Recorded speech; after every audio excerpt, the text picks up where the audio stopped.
We have apologies from Caroline Howarth, Jenny Gibb, Sandra McLeod and Mike Adams will be joining later. I'll now ask members participating today to confirm their attendance once their name has been called, so that this is clear in the recording of the meeting and can also be recorded in the minute. Luann Grujon, Chair. Hi, good morning, everyone. Councillor Dunbar. Good morning. Councillor Bell. Good morning. Councillor Cook. Good morning. Councillor MacDonald. Hello, everyone. Kim Crittenden. Kim did say she might be late. Yeah, the message Kim may be late in joining, but she is coming today. Alan Gray. John Tomlinson. Yes, good morning. Alex Stephen. Yes, I'm here. Dr. Malcolm Metcalf.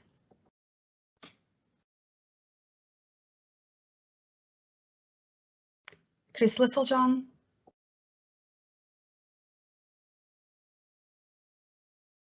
And Mike Adams said that he was running late as well. Jim Curry. Yes, I'm here, thank you. Thank you. Graham Simpson.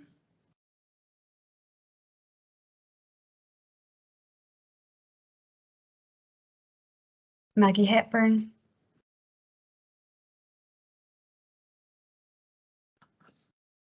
Shona McFarlane. Good morning. Alison Murray. Good morning. I will have to leave at noon. Thank you. Alan Chalmers.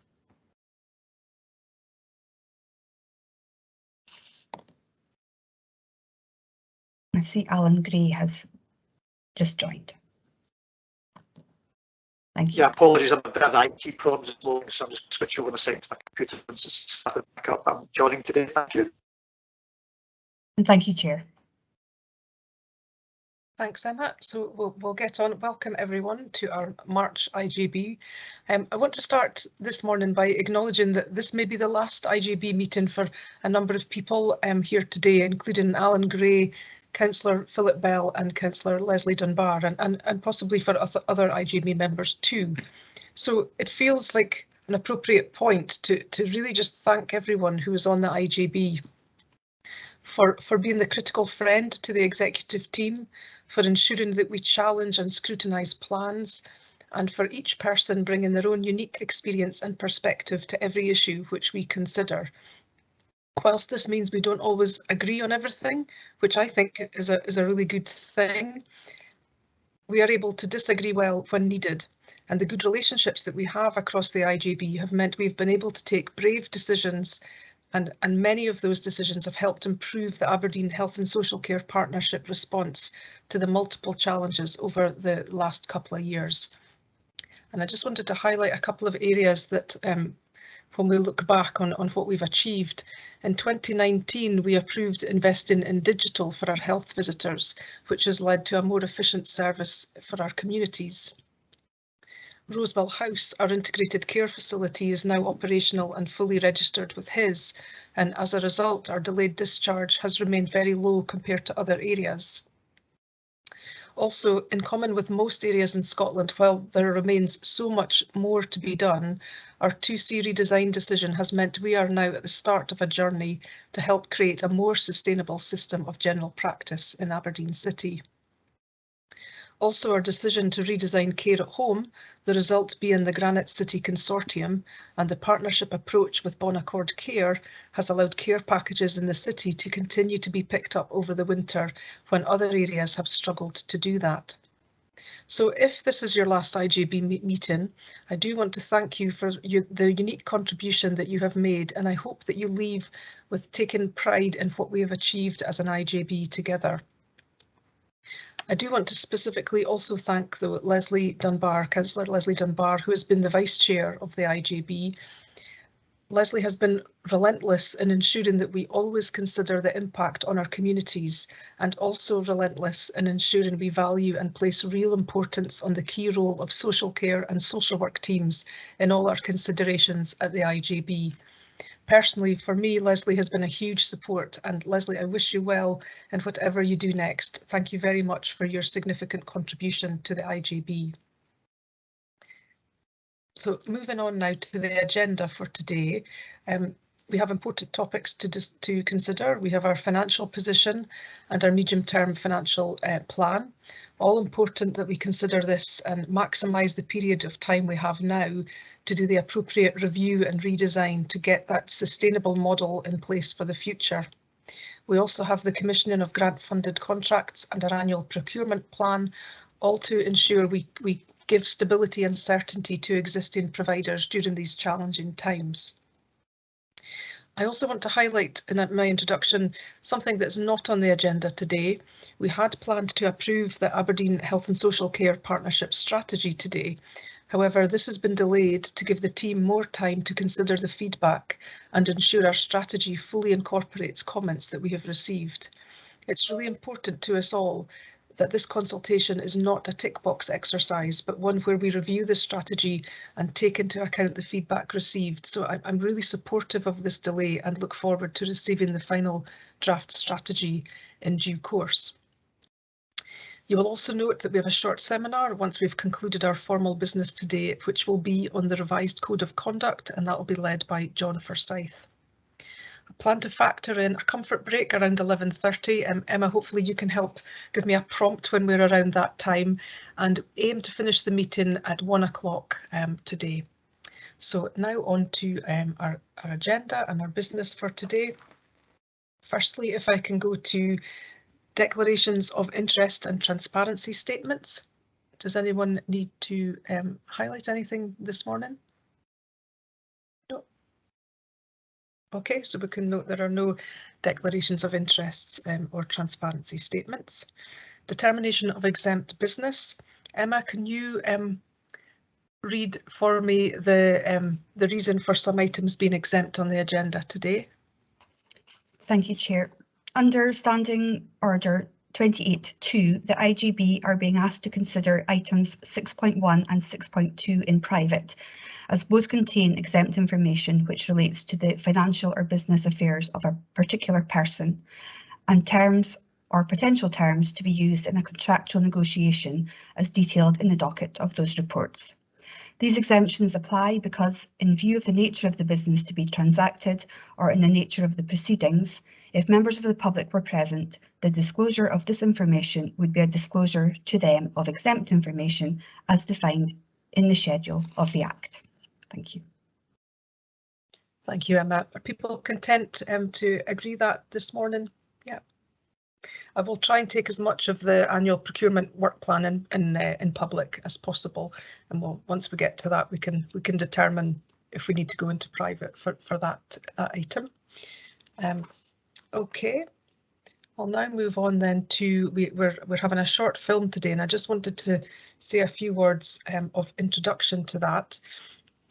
So, as we're doing at the start of every IJB meeting, as part of putting on our IJB goggles, today we're bringing real lived experience into focus by watching this short film, which explains how psychological trauma can impact how people engage with services. This film is part of a national programme that has been led by NHS Education Scotland, called the Scottish Trauma Informed Leaders Training Programme, STILT for short. And this programme aims to, recognises that we all have a key role to play in to help develop trauma-informed systems, trauma-informed processes, environments and teams from the top down as well as from the bottom up. So I'd ask you to have a think when you're watching the film if we as an IJB would like to have some training on this topic specifically, so that we can make sure that we're playing our role in making trauma everyone's business and ensuring that the partnership is a trauma sensitive provider of services and employer.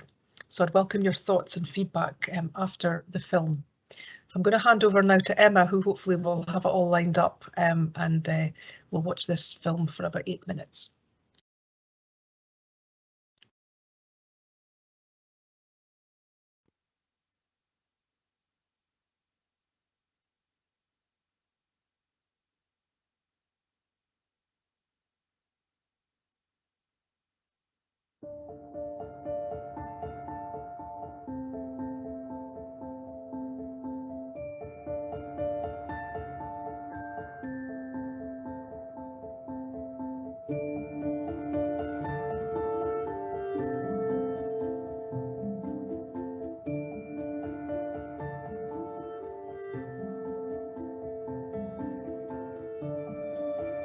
Whenever Mum went away, he would come into my room.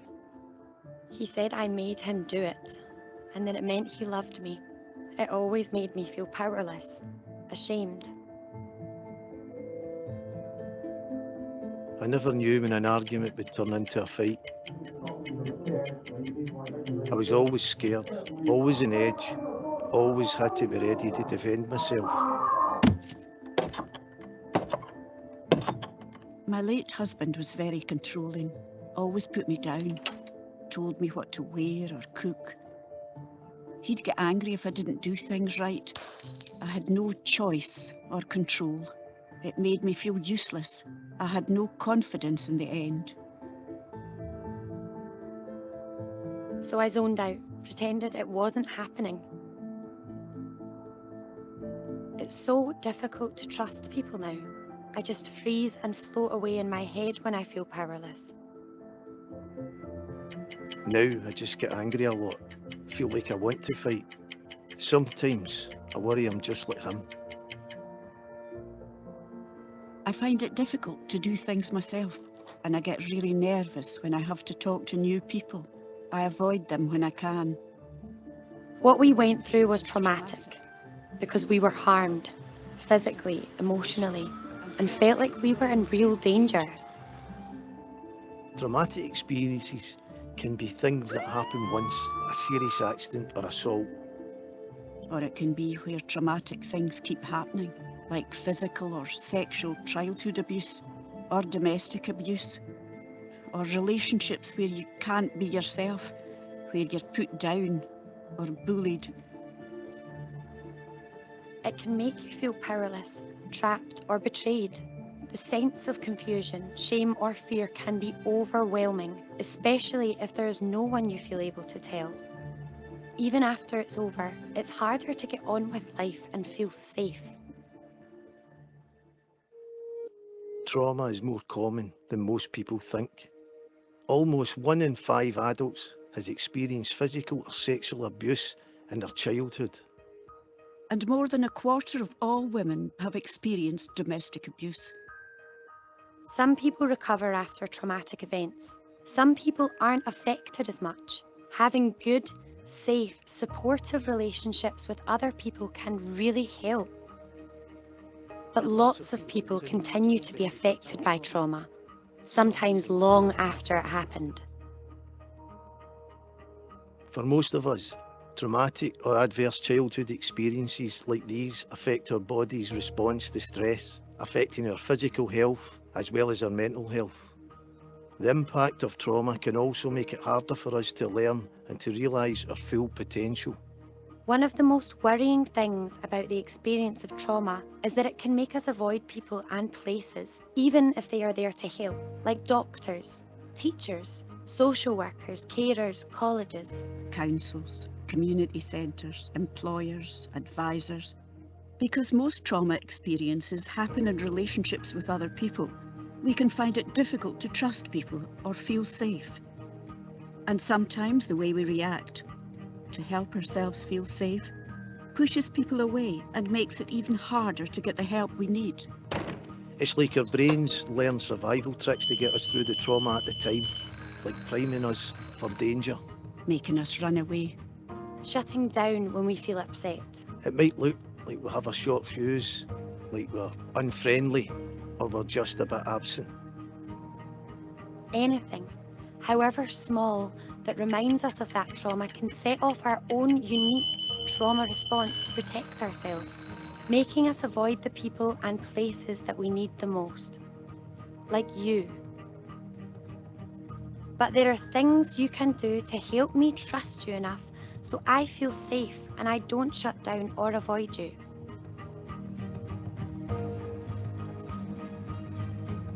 You can offer me a different relationship that doesn't remind me of the one I had when I was a kid. One where I feel safe, I feel empowered, and I have choice and control over what happens to me. One where we work together and I can trust you. This is called being trauma-informed in the way you work. Being trauma-informed means thinking about what will make me feel safe. It might mean offering me choice over the sex of the person offering me care or support, especially if it involves intimate care or examinations. Unfortunately, your usual care worker Heather's off sick. We'll be sending someone else instead. Do you have any preferences about who comes instead? Well, I'd feel more comfortable with someone I've met before. Most importantly, I'd like a woman.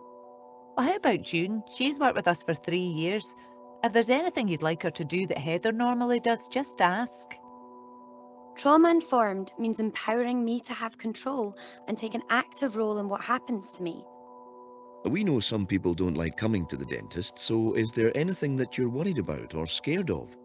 I can tell you each step I'm doing, so there are no surprises if you'd like. If you need me to stop, how will you tell me? Trauma-informed means helping me to trust you by being clear about what will happen, doing what you say you will do when you said you would do it. Unfortunately, our advisors are running about 30 minutes late. I'm so sorry about that. Are you able to stay, or can we make another appointment for you?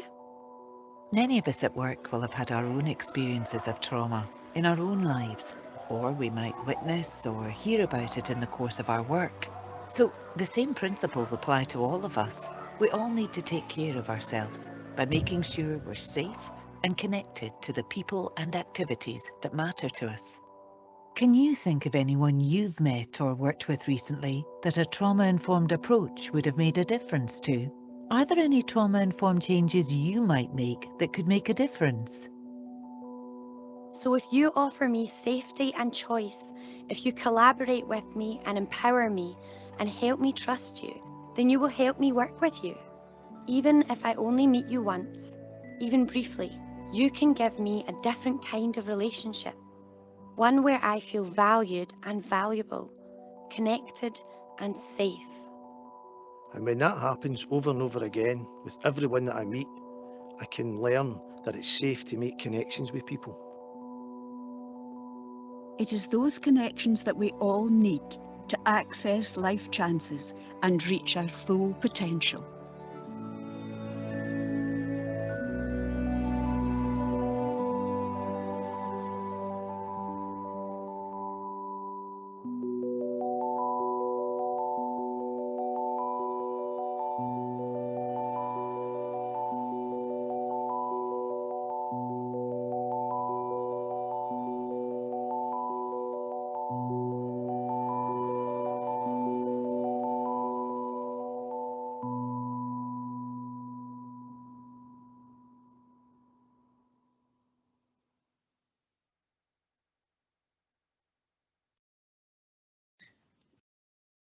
Thank you. Thanks, Emma, for getting that working so smoothly for us. It's not a substantive item on the agenda, but I'd just be interested in a sense check from IJB members as to whether you'd be interested in having some training on this topic. It's one of these areas that it sort of crosses so many aspects of what we do. So even thumbs up or show of hands or jump in with a comment so that I'm. Yeah, people reasonably, yeah, thumbs up. Okay. Leslie.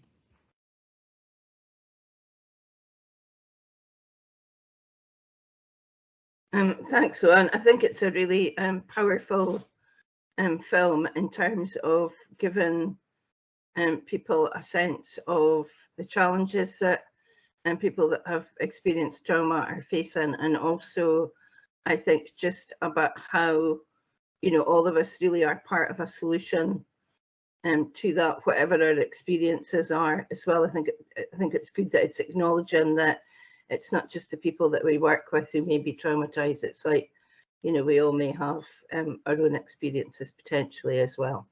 So it's really good. I think it's, for such a short film, I think it covers a huge amount of ground, and I think it does it in a very positive, sensitive and empowering way.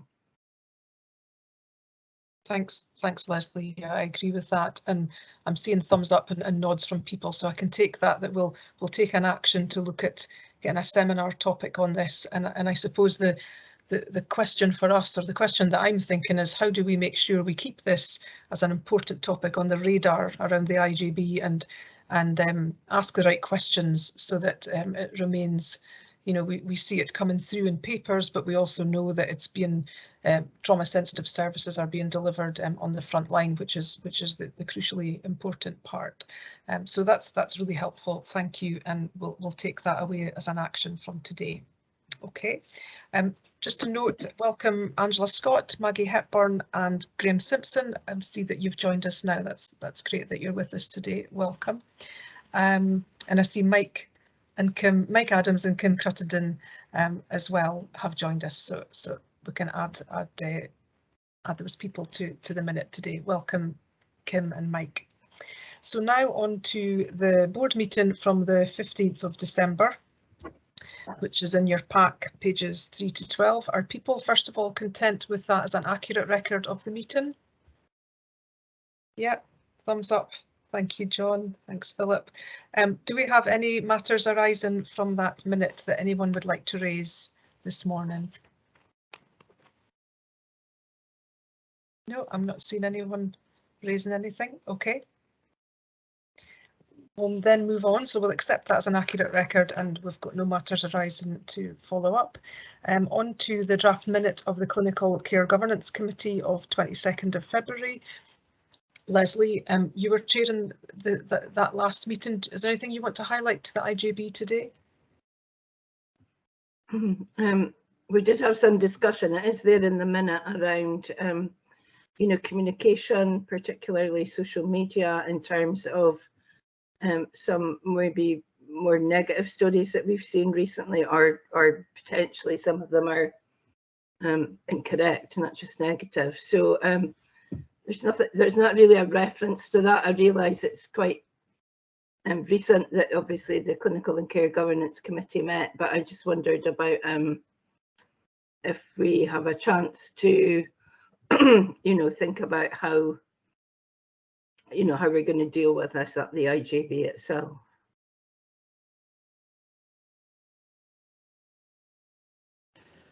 Thanks, Leslie. And I think the theme that came through really strongly was the importance of managing public expectation when we were speaking about staff well-being, that actually one of the most important things we can do to support staff is to make sure the public are aware of what's possible right now and why changes have happened, because that really impacts on staff. So definitely a significant area I would see coming out of the strategy will be that public communication and engagement and managing expectations.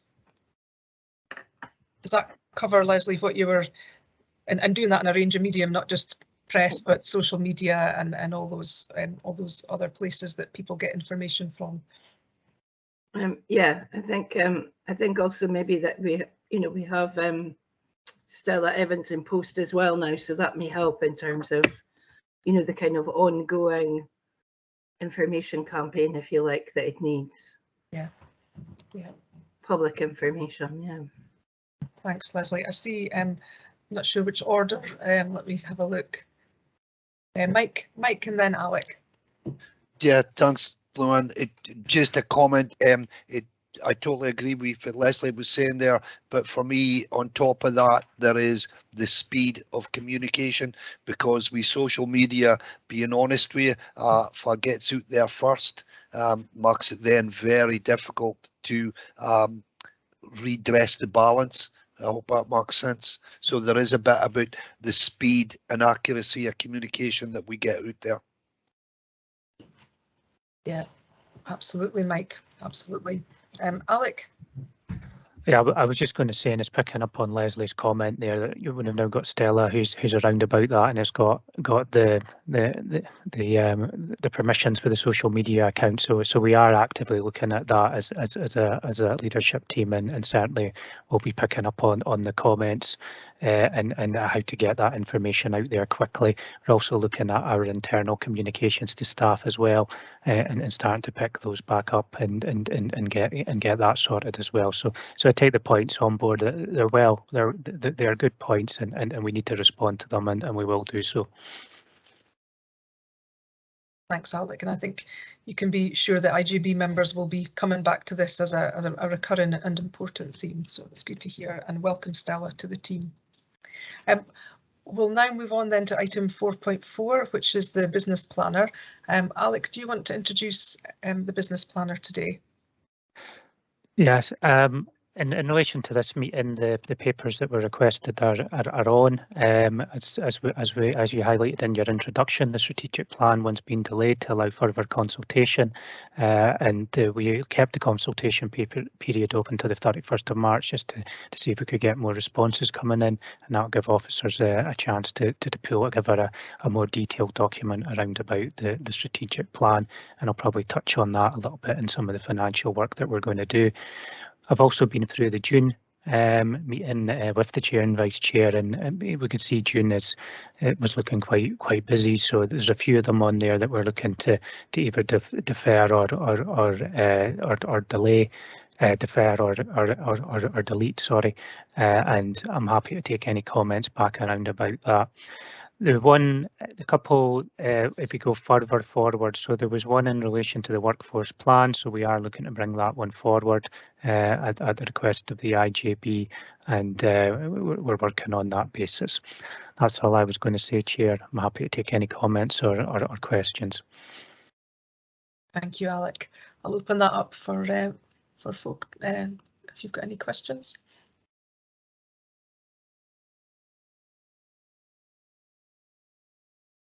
John Cook.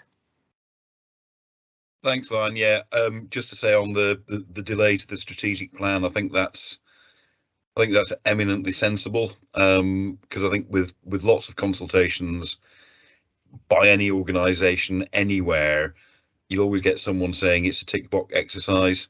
So I think the delay for further consultation is really important, and you know, on the back of the comments around communication with the public. So totally agree that that's a sensible thing to do.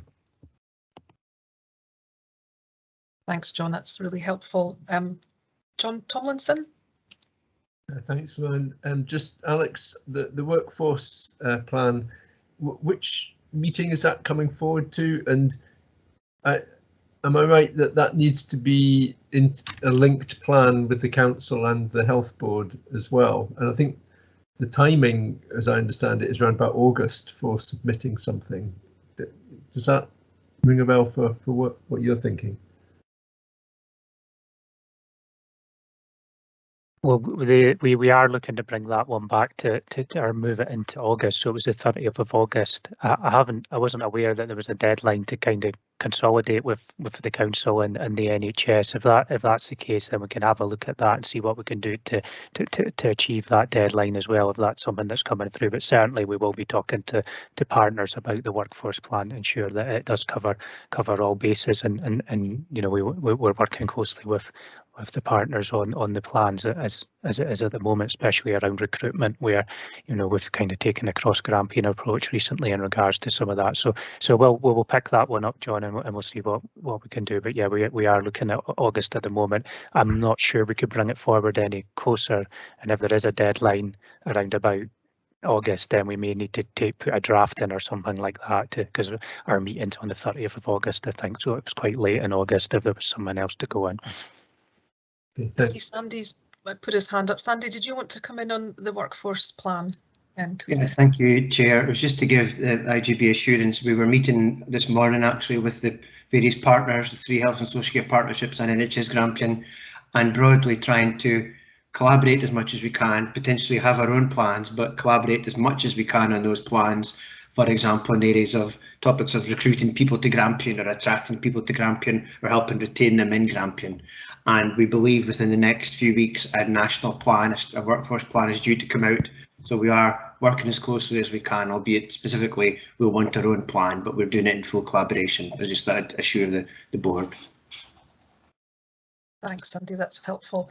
I see Angela's put her hand up. Angela, was your query on the workforce, or is it a separate item? It was on the workforce, and it's just to build on Sandy's point about timing. So on the back of the Scottish Government consultation on National Care Service, the Scottish Government and COSLA signed up to some joint intentions of work. One of the work streams was around workforce, particularly around adult social care. So I think it'd be really important that we understand the timing of that work. So aware of obviously the Scottish Government workforce on NHS, but the discussion around workforce on adult social care, that's a joint piece of work. So I think we just need to check in IJB colleagues around that work stream between Scottish Government and COSLA to make sure that the local workforce plan reflects the strategic intention of that Scottish Government COSLA agreed work strand. Thanks, Luann. Thanks, Angela. That's really helpful and just demonstrates the complexity and the number of different partners around this. So yeah, so Alec, I'm sure you'll take that on board and be looking at that. Thank you. Philip. Thanks, Chair. So 7th of June, items 35 and 36, that's fast track cities and community nursing digitalisation. They're still shown as being deferred to the 7th of June, but they're actually in the 7th of June planner.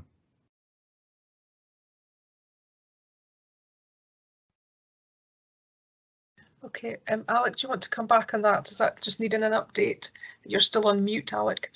Yeah, so apologies for that. Yeah, I think once if it gets agreed today, then we'll put it into August. I think the process is they stay where they are. Emma can come in if I'm wrong, because I've had that question myself a couple of times, Councillor Bell, and I think it's once it's approved today, then it can go into that part in the planner. So Emma, please come in if I'm mistaken. But yeah, it will be that's moved. correct, Alex. We leave it there for approval, and then once approved, we will move it to what the board approved.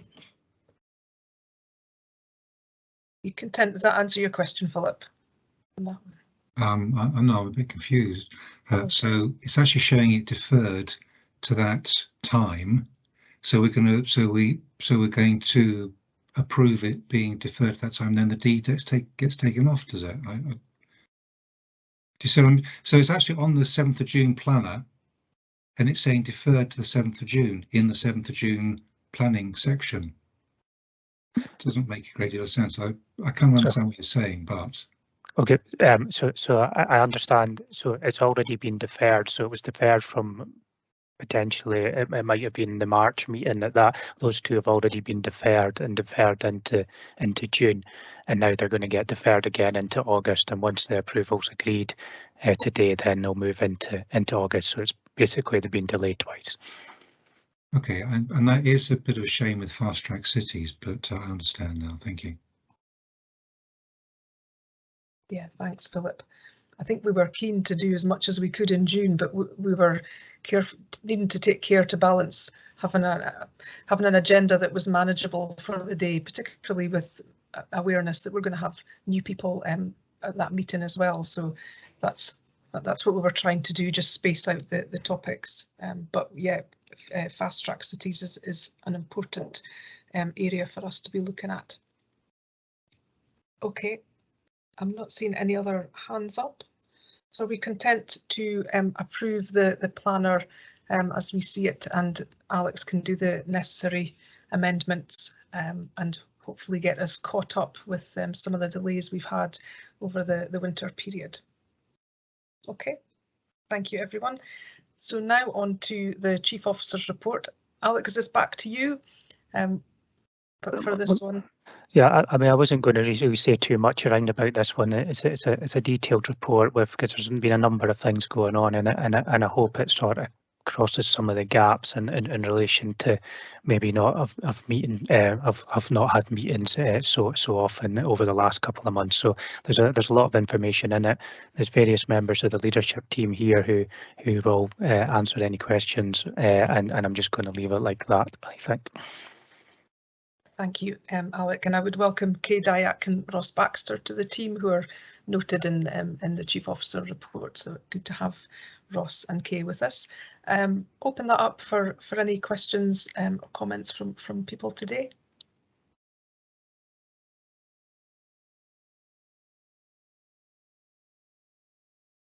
Okay, I'm not seeing anyone putting hands up.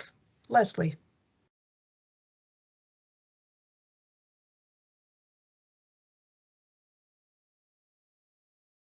Oh, Leslie, you're on mute. Sticky button. Yeah, thanks for the report. I think it's really comprehensive, and I suppose the bit that particularly interested me was seeing the feedback from the consultation on the National Care Service, and I suppose seeing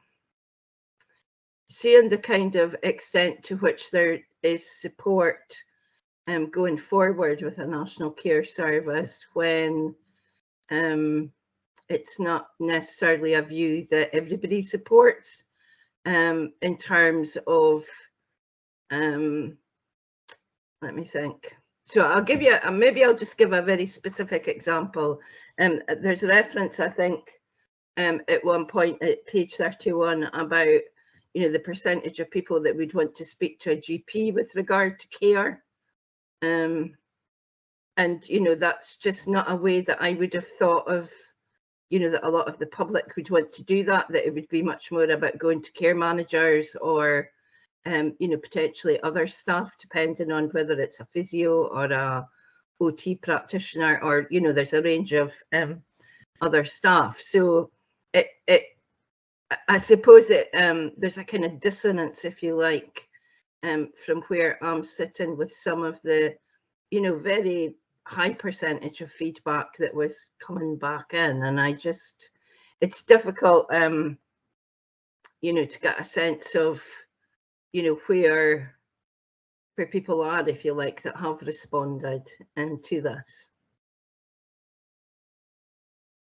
I don't know if anybody, you know, like any officers are wanting to respond to that, but it did, I think it, I suppose in a nutshell, what I'm trying to say is that I can see that there's already, you know, the creation of some challenges, if you like, as we go forward in terms of what I think our IJB has been trying to achieve recently, and what seems to be being set out, if you like, within the feedback from the consultation.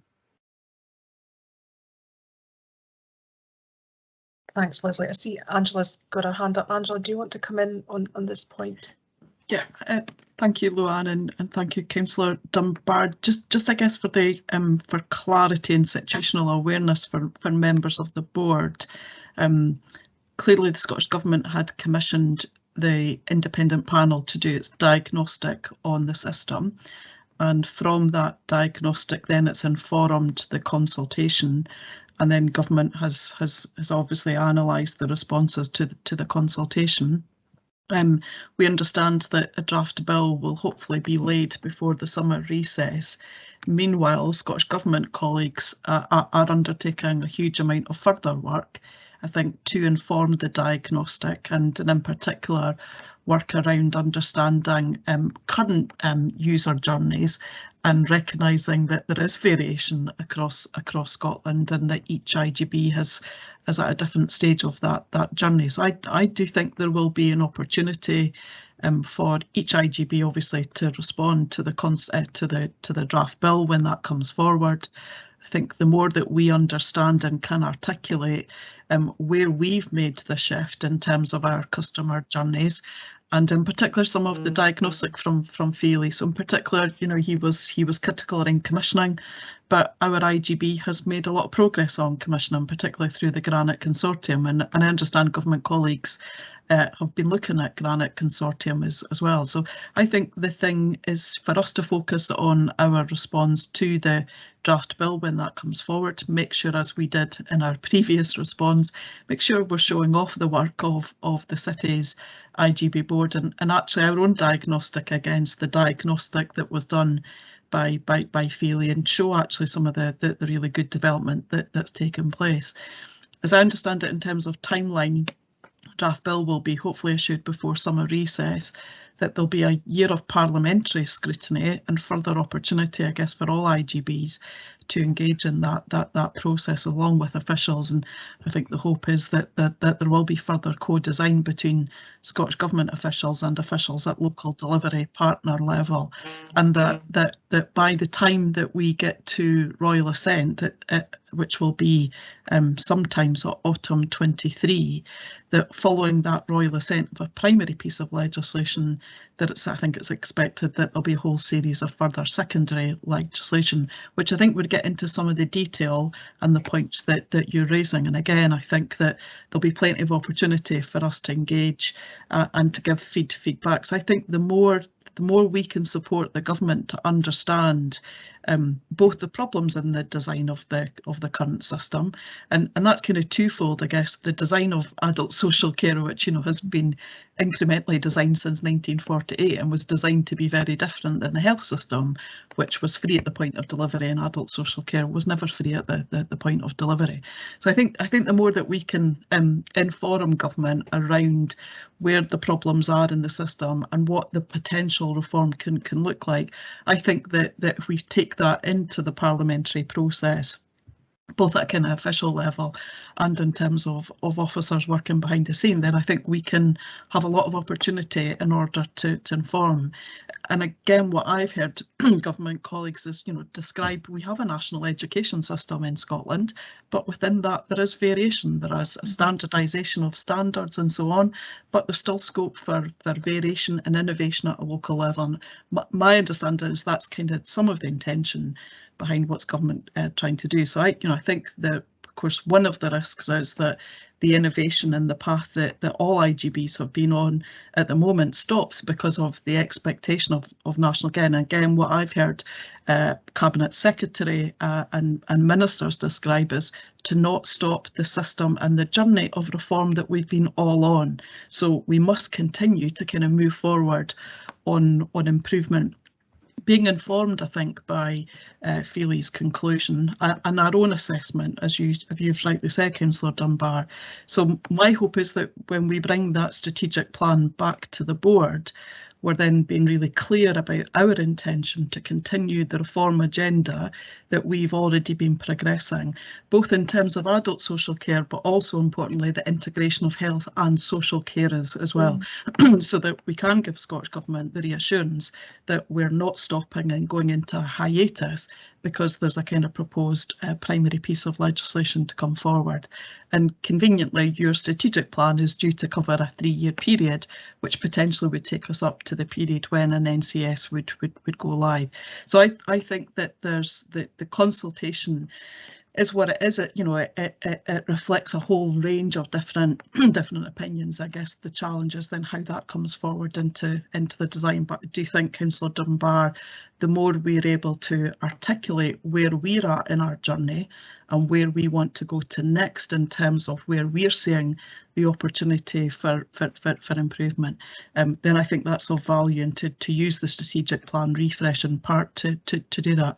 I think there will be plenty of opportunity for engagement, and my expectation would be that colleagues will bring forward a summary of the draft bill when it gets laid, and a bit more of the detail on the timeline and the process for engagement. But I definitely think that we mustn't stop our journey of improvement between now and the go live.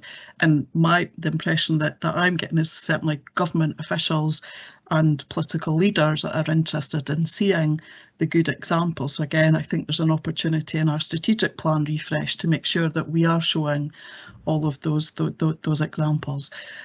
Does have significant implications, and I do think that, again, as a senior executive team, both between IGB colleagues, council colleagues and NHS Grampian, that once we do see the bill, I think we will have to start to think about what our implementation needs to be, and we'll have to twin track as a collective executive team, ongoing improvement work between now and the formation of an NCS, at the same time as being ready for the structural changes that are proposed.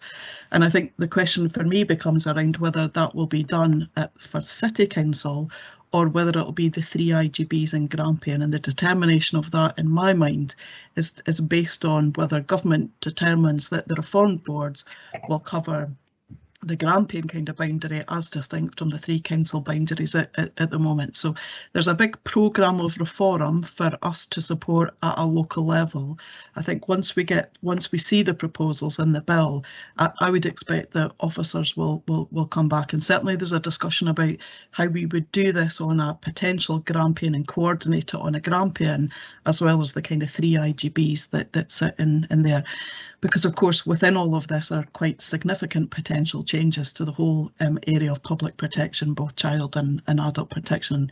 Councillor Dunbar, I'm aware that you're obviously a member of the Public Protection Committee as well. So I think if you can bear with us, I think once we see the draft bill before summer recess, I think bringing a paper back to the board after summer recess, I think would be quite useful to do, and it might be that the board wants to consider some development events as well, but certainly plenty of conversation going on at an officer level about how we would approach the implementation. But at the same time, we've got to keep driving our improvement and not letting that go between now and possibly a go live date of 2025. And that's why I think the discussion on your refreshed strategic plan will be really important, about being really clear about the continuation of improvement that you want us to focus on, as well as the reform, and then there'll be a kind of separate work plan, I think, around implementation. So Luann, I hope that's helpful for the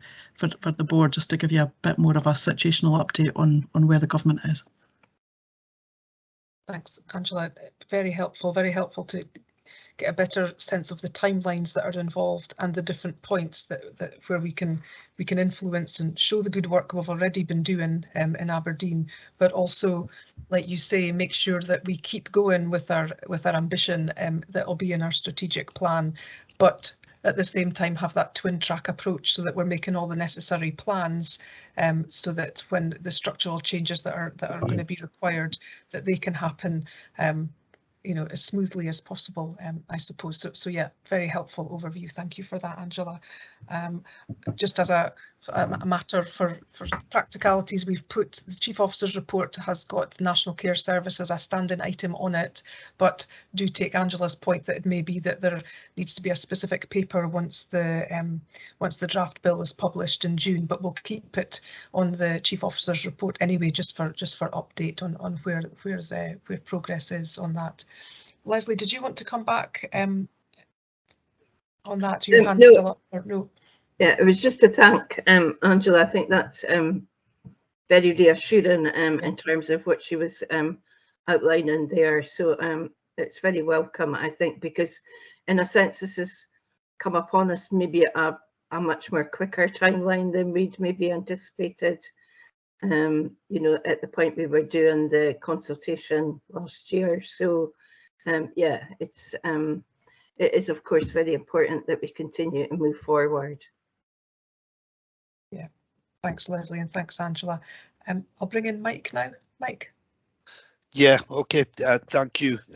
You maybe may like this. It is just as well we have got an expert like Angela to explain that stuff to us, because and I can only give you an opinion, so please bear in mind that it's an opinion.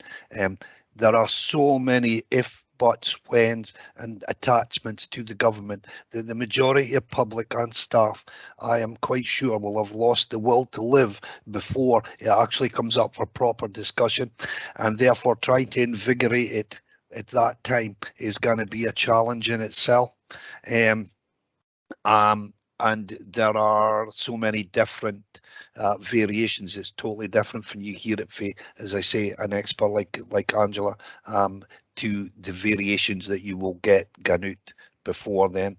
So it's just I suppose a heads up on Kinfid. There's going to be a hell of a challenge here, because yeah, it's as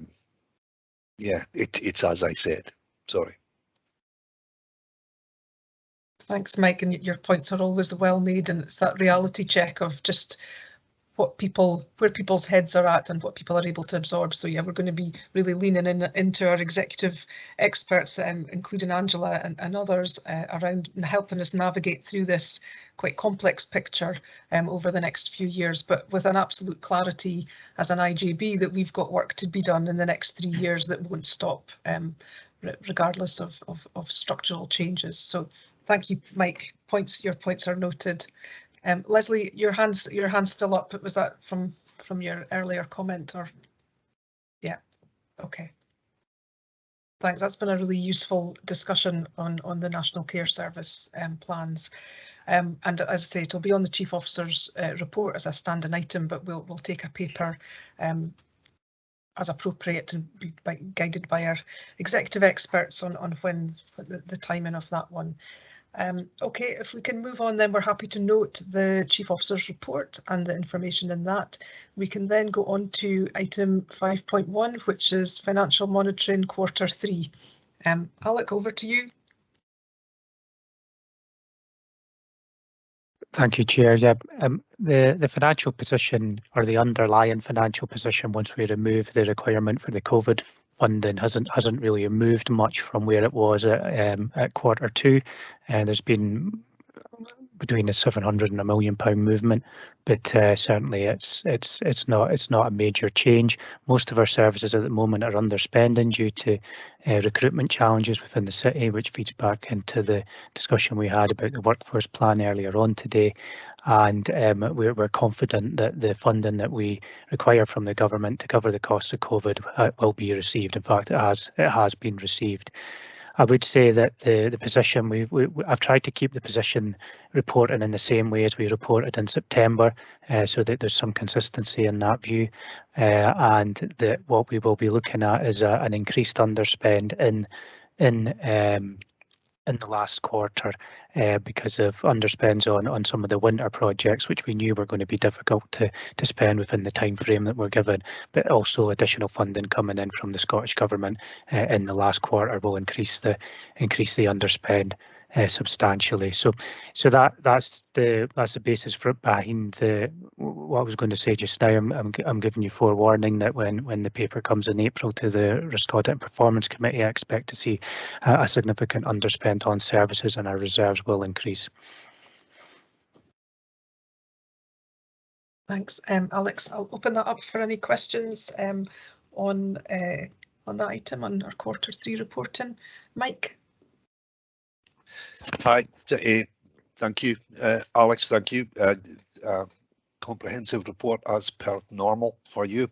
I suppose that it would be remiss of me to raise some of the questions that have come up at the NHS Grampian as well as here, in that there are built-in concerns on can we know that the COVID money won't last forever, the COVID code won't be there, and there is a concern that there will be an expectation on some of the services to remain, because this has been done before and people have got used to it. The public have got used to some of the stuff that we've been able to do, and it's how we cope with some of that, and also the fact that historical issues that we have had, and that includes things like recruitment, etc., in certain professions, have never went away. They have been largely dropped down the priority list because of the pandemic, etc., but they're now coming back to the fore, and we're going to have to deal with them. They will not be easy to deal with, and there is going to be long discussions on some of the stuff on how we cope with it, and that includes the pace of change, etc., that is coming forward. So it's just mere comments on that, but as I say, it's always good to see an underspend, but when you realise it's mostly through either staff shortages or the fact that we're not doing or can't carry out certain work at this moment in time, it makes you concerned for the next financial year, which I think will be a massive challenge. Thanks, Mike. Alec, do you want to come back on that, or just note comments from Mike? I probably just didn't, yeah, agree with Mike in relation to the reliance on the COVID funding, and there is COVID money next year, so that will help in some sort of way in transition. But I think certainly within the health and social care sector, the transition from having that COVID funding to not having it is going to be a challenge, and that's something that we're looking to work with colleagues in NHS Grampian and within the Bonacor Care and our key partners around about how we reduce that reliance. Thanks, Alec. I'll go to Alan Gray. Yeah, really just maybe following that point that Alec had raised there about the importance of the reserves that you'll now hold. They'll be really, really important for us for both the IJB, but also for the board and the council, Bonacor Care, as we plan forward. So I think it's just a wee marker down as we look at next year and the 5-year, the medium-term financial framework. These reserves will play a key part in supporting both the transition out of COVID and also the kind of remobilisation and transformational services more widely. So it's going to be quite a tricky conversation, I think, and it's really important we're all involved in these discussions, because the reserve position will not be insignificant as will become clear in the coming months when Alec reports back to you. So I think some of that will be essential, because COVID monies, I think, are unlikely to continue, so that these monies will form the basis of supporting any ongoing kind of COVID measures that we require into next year across the whole health and social care system. Thanks, Alan. Yeah, I think we're important to get that sense, and the importance, I think, on that of using this year we have to do all the redesign and the reviews that are required, so that we take the opportunity we have now to make the changes so that we can get to that more sustainable position longer term. Yeah. John Cook. Thanks. Yeah, just it's I suppose this question sort of relates to this item, but also goes over into the next item as well. I just wondered if Alex could give us an idea of how he's feeling on threats caused by rising inflation, particularly rising fuel costs. I know fuel costs are a fraction of what we spend, but if there's a big increase in what is only a fraction, is that going to be manageable? And particularly, is it going to be manageable in terms of the reserves that we've got? I'll come back in on there. We don't, as an IJB, have that much exposure to fuel costs, because the buildings are held elsewhere, and we've got quite a small footprint in relation to the buildings, but there will be some exposure to that, and I'm comfortable that we'll be able to cover that off. But you know, if I consider the exposure that NHS Grampian or the council's got to that, then we are much smaller fry in relation to that. The rise in fuel costs, we did have a discussion about this at our leadership team yesterday, and one of the issues, I guess, is that many of our services, because they're community and the people are out actually going and visiting and so on, then there's an additional cost that fuel cost could bring, and it's still very early days in terms of how we react to that or what happens, because it's certainly something that we're mindful of, given the fuel increase in fuel prices over the last few days, and the impact that may have on service delivery. But at the moment, it's just a wee bit too early to say how we'll deal with that. Thanks. That's reassuring that you're mindful of it, and appreciate that you don't have a crystal ball. So sorry for putting you on the spot on a question which is probably unanswerable at this stage. Thank you, John. John Tomlinson. Okay, thanks, Luann. Just the general point, probably building on what Mike was mentioning. We've got underspends. We haven't been delivering some things that have been deferred. Do we have a handle on whether we expect them just to come back on stream as was, or whether there's a health and care debt, which means it's actually going to be more expensive when they come back on stream? Do we have a handle on that? Yeah, so we're kind of working our way through. I mean, the health debt question And I suspect we're probably seeing a bit of that coming just now, particularly in some of our services in relation to primary care and so on, where they're seeing a big increase in demand. We're also seeing some of that coming through in the hospital side, where people have maybe delayed some of their treatment, and then now it's getting to a more severe, a greater level of acuity in some of the sections. So we'll need to work through that over the next wee while. That will be one of the things that we have to have a look at in relation to our reserves position and how we deal with that in terms of the strategic plan and where we invest our reserves in. Is because as we all know, the thing about reserves, it's great to have them, but they're only a one-off and they're not recurring. So whatever we do around about there, we'll have to have clear exit strategies or the ability to make savings somewhere else in the system to compensate to let that go. So we are having a look at that at the moment. I don't think we've quantified the level of health debt at the moment, but certainly it's something that we are mindful of, especially in some of our services. We'll be picking that up in our report in June.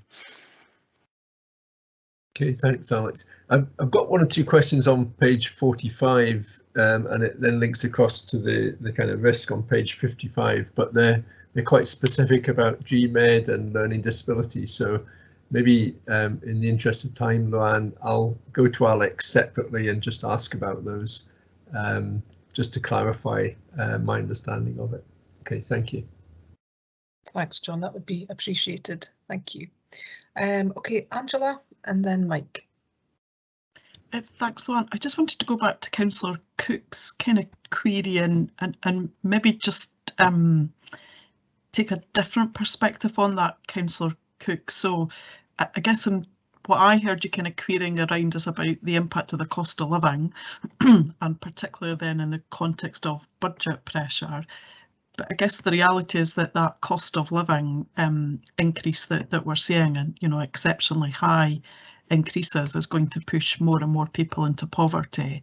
And so whilst I understand that we're talking about health debt in the context of the NHS's response to that on the back of pandemic, what we are seeing through a culmination of a number of factors is an increasing number of families being pushed over into kind of poverty positions, particularly because of the cost of living, and that in itself will then result in an additional health burden on those families. And so, Councillor Cook, I was just curious around whether there was possibly an ask in there around for our public health colleagues to start to kind of bring some of that, I guess, emerging story, because I understand the concentration on the health debt for the acute system, but there's another parallel issue going on for everybody, and it's the poverty related. And again, I just think as part of our strategic plan focus for the next 3 years, just thinking about that poverty related debt, Councillor Cook, and where we might need to go. So I just didn't want to lose the I think the kind of thrust of what you're saying. I don't think it was just about the money bit for the IJB. I think it was kind of, and I just wondered if there was maybe something to ask Director of Public Health colleagues to maybe bring something back to the board. But Councillor Cook, if I've misunderstood your line of questioning, please correct me. Come back in, John. Yeah. No, Angela, I think that's a really good point. I'd kind of got halfway there, but you've kind of built on it. So yeah, I think that'd be an excellent suggestion. Okay, so if I can try and think what our ask would be, is that we're interested not just in the health debt, but in the impact on the whole of people's lives. So it's the impact on social care services and social work and all that is impacted by people living in more challenging situations where they're not able to heat their homes, and the impact that can have in all aspects of life. So Alec, maybe there's just an ask there for a conversation with public health about how we're understanding that impact and how that information is being gathered and how that can be shared with the IJB, so that we're fully thinking of the whole picture. And I suppose in that there's the whole mental well-being aspect as well, which straddles both health and social issues. Okay, so we'll note that. Thank you, Angela, for drawing that out. That was helpful. Mike. Thank you.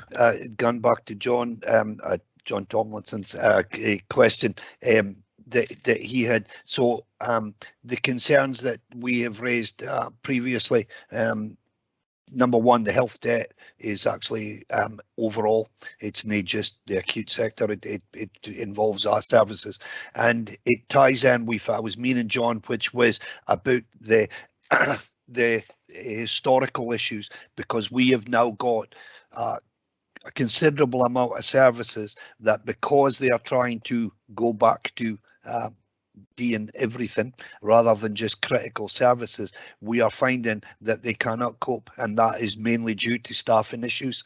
We haven't got the staff, we were losing the money, why the pandemic certainly hasn't helped. So we now have several services like radiography, etc., that are in are in dire straits because of that. That is going to have an impact on if we are able to deliver, and if we are unable to deliver stuff. And I have always taken it that the IJB's objective is actually to deal with folks' health and help them without having them admitted to hospital. But in actual fact, we are going to struggle to be able to have the services that we need to be able to keep them out. We have got shortages in so many preventative areas, such as podiatry, etc., that this is one of the bits that's going to become a priority, and there is no easy answer for it. So it's just, as I say, for me, it's that health debt affects every aspect of this. Thank you. Thank you, Mike. I see Alex wanted to come in. Well, just to pick up on the poverty aspect, so we can certainly arrange to have a conversation with the Director of Public Health around about that, but also think about the linkages back to the strategic plan that we're producing at the moment, and that's coming through in June.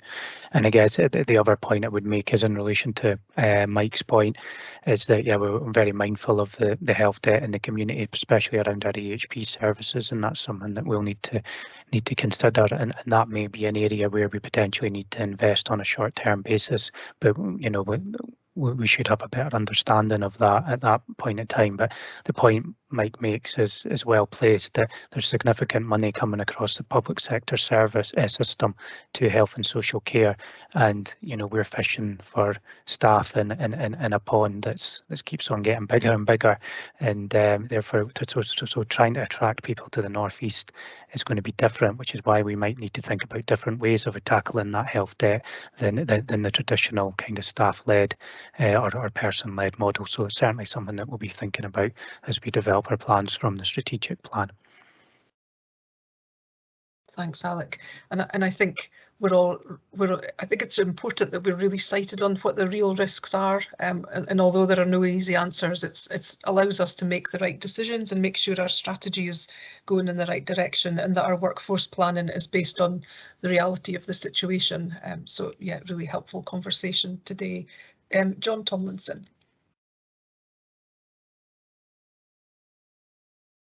Yeah, thank you, Van. Yeah, it's really enjoying the conversation today, because in terms of being strategic, I know we're dealing with the finance bit primarily in this paper, but the finance is a resource to do things, and it's the doing things. And Angela gave us a really helpful overview of the National Care Service and the implications, and then just now kind of population health, the wider view. I think when we get to post the summer and we're looking at the mechanisms and the systems, it'd be really helpful to have a mapping of what is being provided and where the gaps are, so that when we're looking to solve problems, we're trying to solve those particular problems. So it was just capturing that bit to add to the conversation that we've had, and I think that would make it really powerful when we're trying to explain and influence things at a national level as well. Thanks. Thanks, John. Just if I can dig into that a little bit more. So are you thinking of a sort of a map of where the current pressure points are in the system in terms of workforce, or where the demand is, where the longest waits are, that type of thing, so that we've got that clear in front of us. Is that what you're meaning by a map? Yeah, something like that. And so it would be, so we'd be able to say, right, through our commissioning and our Granite City Consortium, we've reduced the gap or closed that one out, but other ones are here, and so whatever design comes through needs to be able to tackle those things. I think it just makes it very practical in terms of the outcomes. Yeah. Alec, do you want to come back on that point? That sounds like a helpful suggestion from John. Yeah, certainly do. I mean, we need to have the data there to evidence where the decision to invest is going to be. So, certainly, I mean, one of the things that we will be looking at is, once we have a draft of the strategic plan, is doing a workshop with the board, and certainly we could go through the data there that kind of evidences why we want to do some of the things we're doing. I guess the one bit that I'm mindful of is a point that Alan made, and it's about, how we kind of influence the whole system as well. So there may, we'll probably need to strike a balance in terms of where our investment goes, in terms of some of that might be trying to deflect some demand away from somewhere else, like for instance the hospital. Some might be in terms of unmet needs, some might be in relation to the debt that's in the community. So we will definitely reflect on that, and more than happy to take that one back, John. Thanks, Alec. That would be helpful. And I would just add, just taking care that we don't just use the data where the data is strongest, because we know that would probably drive us to look at hospital waits and things like that. It's actually the impact in communities that where the data is maybe not as tangible, but we just need to look at different sources for it, if that makes sense. Yeah, thank you. We've got a couple of hands up. Sandra MacDonald and then Angela. Thanks, Luann. It has been touched on already, and none of us would have seen the pandemic coming 2 years ago, but what we can see now, I think, is a looming crisis in mental health and well-being. And that is something, again, is a bit what you were saying, Chair, about the data is not quite there yet, but I think it is evident in what we see and even what we feel in our own families and our own communities, and whether that's witnessing what's going on in Europe, or whether it's coping with the pandemic and resources being what they are. So whilst we can't, I think we just need to be mindful, and it was mentioned before about it, that has to be very much up our agenda of how we cope, because we can't say we didn't see it coming, and there have been other things that we haven't been able to see, but we can see this one, I think. Thanks, Sandra. That's a really important point, the whole impact on well-being and mental health. Alec, did you want to come back on Sandra's point? Yeah, I mean, I would just say, there is a lot of pressure on the mental health system even at the moment, and that's, I know my colleagues are on the call, but we know at Cornhill that the level of demand there and the acuity of that demand coming in, and we know that we're managing at the moment people with complex mental health needs within the community as well. There is additional money coming forward to help with trying to get mental health link workers into GP practices to deal with the levels of mental health need. And the other bit is a significant investment around about mental health, and that's due to grow. A lot of that mental health money is going into the children's mental health side, so we are seeing that there's a lot of investment going in there at the moment, and that seems that there will be investment, and certainly something that we will pick up on. So it's a good point around mental health. We shouldn't lose sight of that. Thank you. Angela. Just in the spirit of trying to be helpful and to join up the points from Councillor Cook, Councillor MacDonald and John Tomlinson. So what I'm hearing us kind of describe, and actually Mike's comments as well, that there's an assessment of need as a provider of service because of all the issues that Mike described, the workforce challenges and so on. So there's an assessment of need as from our perspective as a provider, but the point that Councillor Cook and John were making, and Councillor MacDonald, there's an assessment of need of our population, isn't there? And some of that is the health debt, but some of it's the poverty and the economic sort of reality. So for me, that assessment of need should be a kind of core part of your strategic plan, informed by data. And then our strategic plan should set out our priorities, and of course building on much of what we were doing already as a board. But our strategic plan should then be really clear about what our priorities are for the next 3 years against that assessment of need. And that then those priorities should then, John's point, should then inform our commissioning programme. And of course, within our commissioning, we'll have to commission the redesign of some of our services, both in terms of resolution to some of the points that Mike made, but also in terms of being able to really stay focused on the early intervention part as well. So logically, in my mind, I go from the strategic plan with an assessment of need from our perspective as a provider into a perspective from the population. Our strategic plan then setting out what our priorities need to be, and then from that then into our commissioning cycle. And within our strategic plan, again, back to the earlier discussion we had on the National Care Service, our strategic plan should continue to build on the journey of redesign that we're seeing within and from our transformation perspective as well. So I think we could, Luann, I think we could join all of those dots up into then the draft of the strategic plan.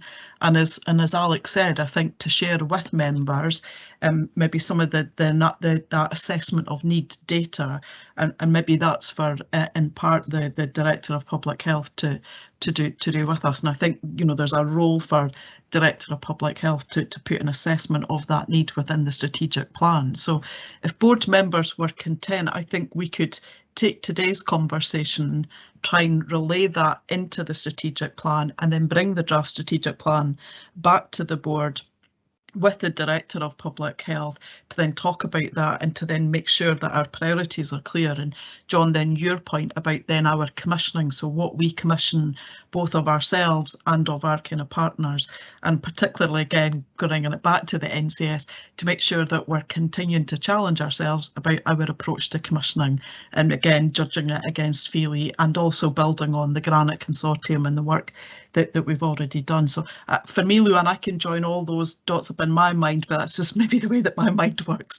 I could join all of those dots up into the strategic plan, and then I think it flows through logically into a commissioning programme.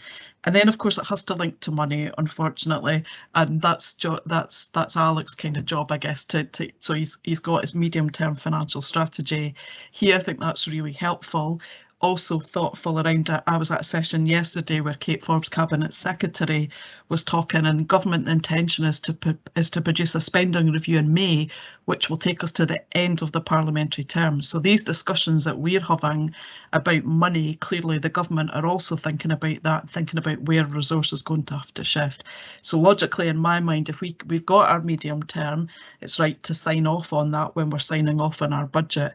But coming back to that, once we've got our strategic plan, once we've seen the Scottish Government's publication of its spending review, and then make sure then again it all hangs together. So that for me feels like how we could knit all of this really helpful conversation into strategic plan if colleagues on the board were happy that we proceed on that basis.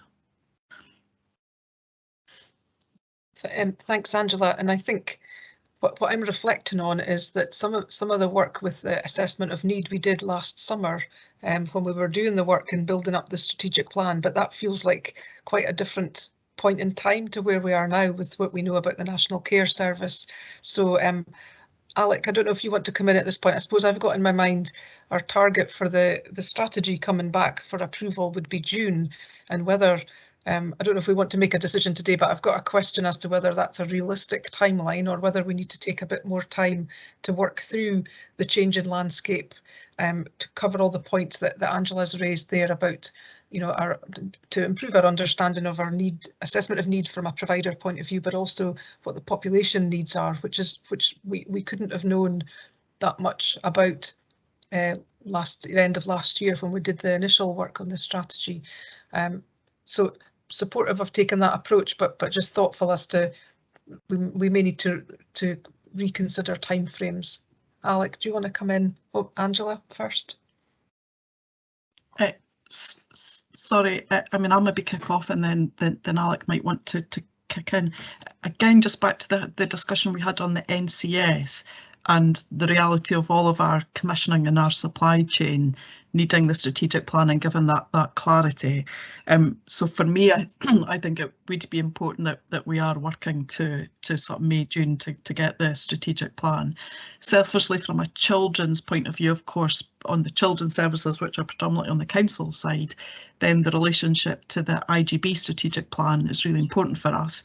And again, I think if I just remind the board colleagues around the government's recent report on complex care and the desire to move and change that model, that has massive implications for housing strategy for the city, as well as housing strategy for the city council. So for me, selfishly, there's quite the strategic plan of the IJB will shape and informs what we're doing on the housing side, and then also what we're needing to do and to link up the dots on children and adults.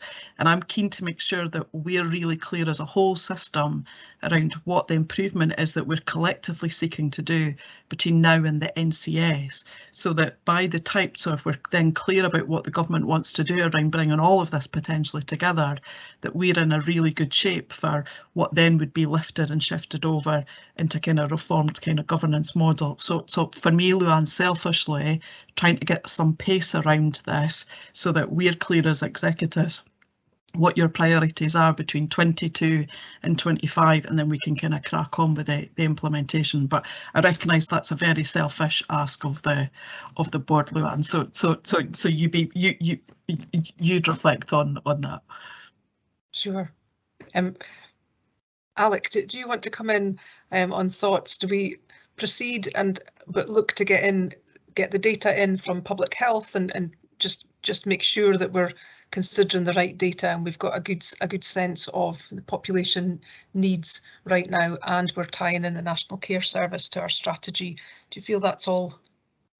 Well, certainly we've penciled in time to go and look at this over April and May to try and move this forward. Well, the only risk, I think, is the data, and if that, trying to get hold of that data to influence it, but we'll try our hardest to get that and move that forward. So I still think we can make June, but we will, if there is a problem along the way, we could easily come back to the board. But I think we can make June. I think we also need to take recognisance of the NHS Grampian strategy, which is now getting to a stage where I think that's starting to formalise as well. So the linkages around about there, which I believe is coming back in June or sometime in June as well. So there are some linkages there. I think it would be helpful for officers to know what the plans are for the next year and have those detailed out and approved by the board. And certainly that was something that was in. It's what we were thinking prior to this meeting. Thanks, Alec. That's helpful. Okay, I see John Cook and then Alison Murray. Just a wee thought. Given the importance of this, rather than aiming for the June board meeting, is it something that might be worth just a separate seminar, workshop, or whatever? Just an idea. Yeah, that's in my mind, John. I'm thinking that. Alec, are you?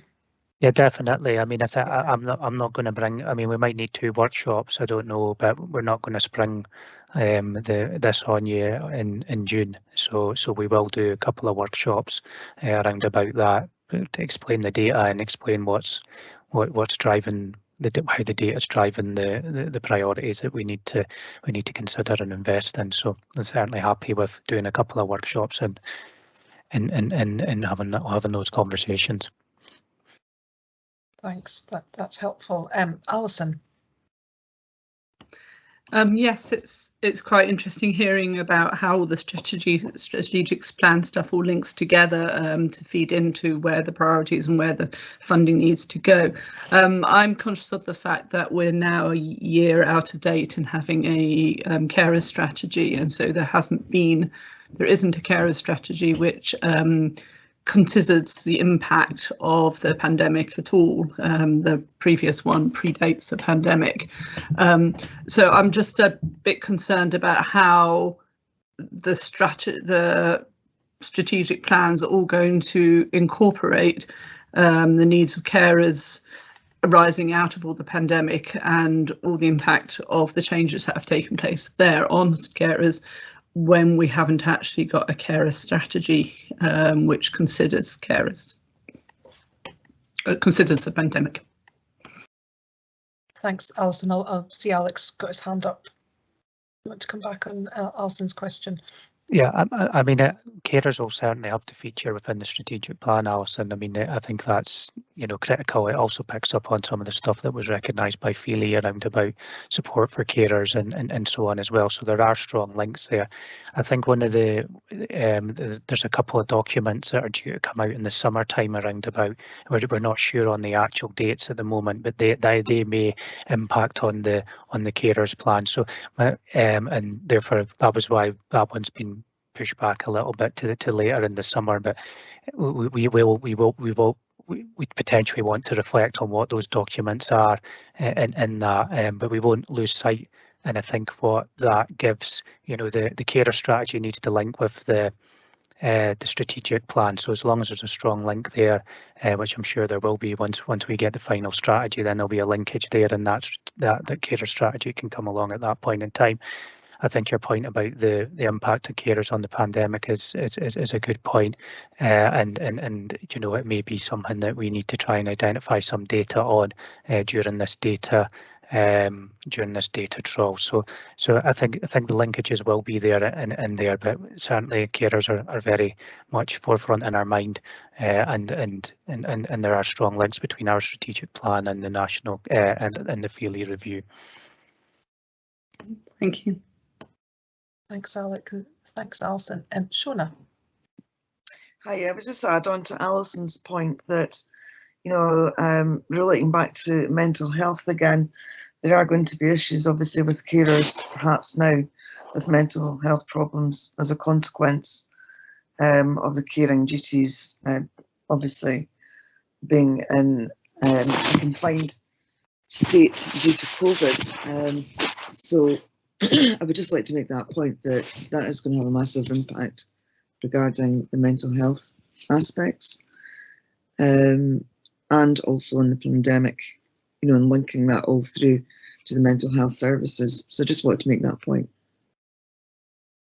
Thank you, Shona, and I think we're in agreement. And this morning has been a really helpful discussion about, we're talking about the Q3 budget, but actually what we've done is really developed into thinking about how we use the data and all sorts of data available to really be clear on what the needs are of our populations, and then how we then feed that into our strategic planning and what we want to prioritise, and then therefore what we agree to commission.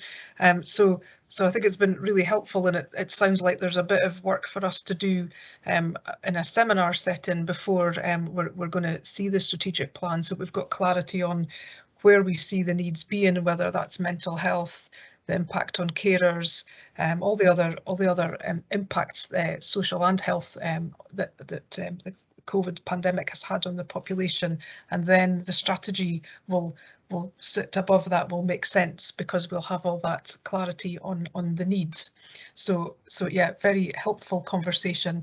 Angela, I'll let you come in before going to what we're being asked to approve on this paper. Thank you. Who knew a money report could be so interesting? I just wanted to come back on Alison and Shona's points, which is really useful, and whether there's something that we could be doing with Shona and Alison and the kind of carers group around if we went back to Feely's diagnostic around his conclusions on the weaknesses from a carer point of view, he then subsequently made a series of recommendations about improvement around carer. Within the UK Cavendish Review of Adult Social Care, again, there's a diagnostic around carer and a kind of set of solutions. So I wonder if there's benefit in doing a bit of work to look at all of that together with Shona and Alison, so that as Alex said, then within the strategic plan, we've then got an assessment of need against the diagnostic that's been done at a Scottish and a UK level, against the backdrop of what both governments are saying that we could do, and then look at that in the context of where we are at a local system, and then see if we can frame some kind of really clear priorities within the strategic plan. Clearly the strategic plan will need to be underpinned by a whole series of delivery plans, of which, you know, carers need to be a sort of focus. But I don't know if the carer reps have done any work already sort of looking at that, and I don't know if Alison MacLeod might have something to say, but just to, I guess, to get the conversation going, I wondered if that might be something that was useful to do, Luann. Thanks, Angela. I'll invite either Shona or Alison MacLeod to come in. Would that be something helpful? So what I'm understanding from that is almost doing a self-audit of where we are in Aberdeen against Feely, what Feely says around carers, and using that to build what we need to do next into our strategic plan for how we support carers more. With that, is that what you're suggesting, Angela? Then, yeah. Alison MacLeod has her hand up. Alison, again. Thanks. Sorry, we're just a little bit confused with Alison. So it's Alison. It's myself. You want to come in? Is it? Luann? Yes. Yeah. You've your hand up, Alison. Yeah. Thanks. Yeah, it was just to say that the carer strategy implementation group continues to meet, and we are looking at all these aspects and looking to develop the revised carer strategy, and our carers reps are sit on that group. As Alec mentioned, we are anticipating the Scottish Government. They have confirmed that they are going to develop their own carer strategy with a particular focus on the impact on carers from the pandemic. And also the Care Inspectorate are doing an inquiry, not an inspection, but an inquiry on the impact of the pandemic on carers.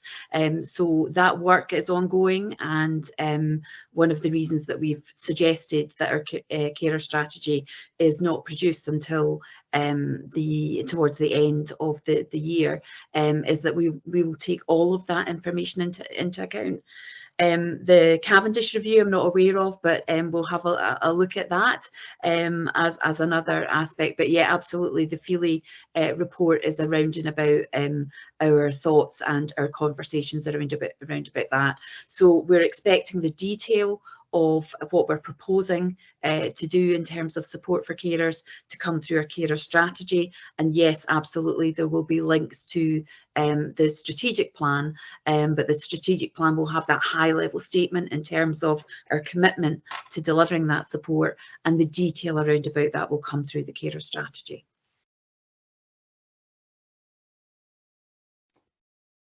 Thank you, Alison. That's helpful to know that the route for that is through the carer strategy implementation group.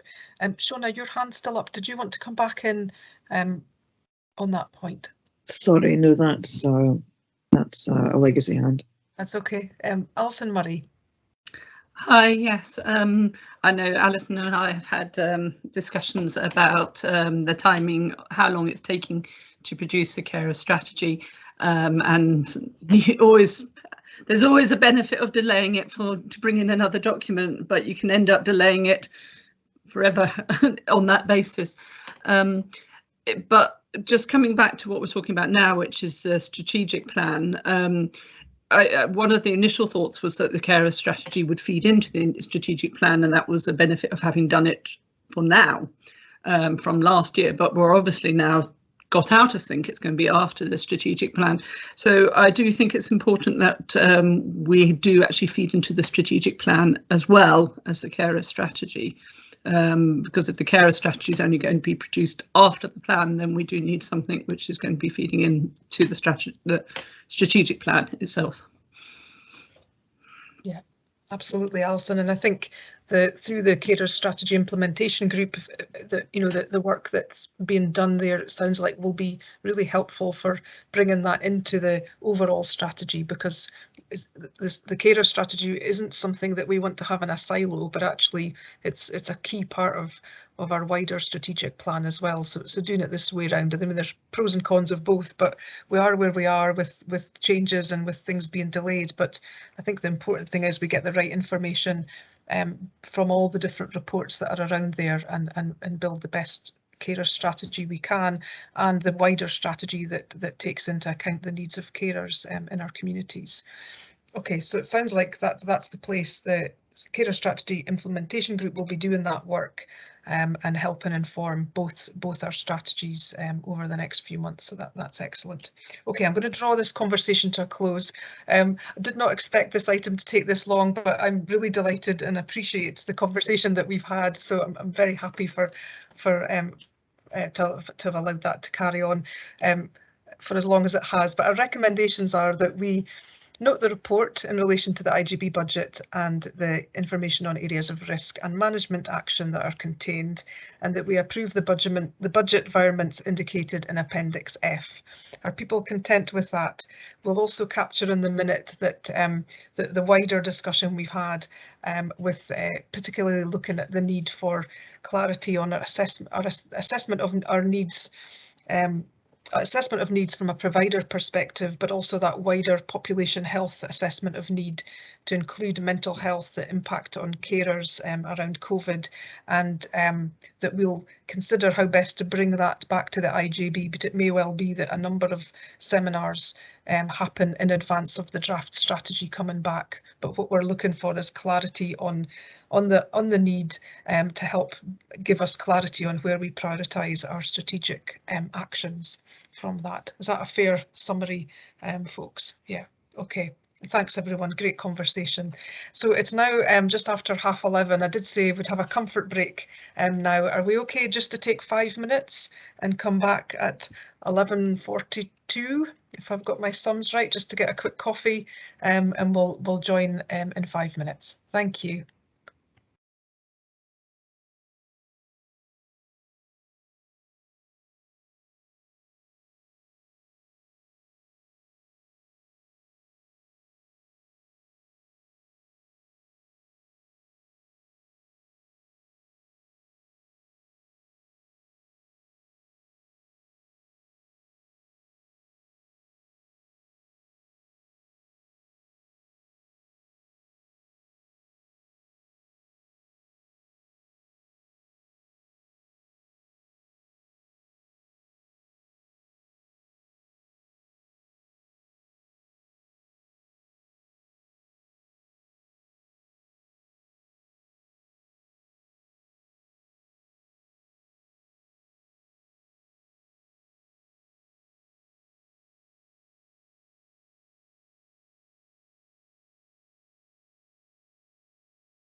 Yes, Chair, we're good to go.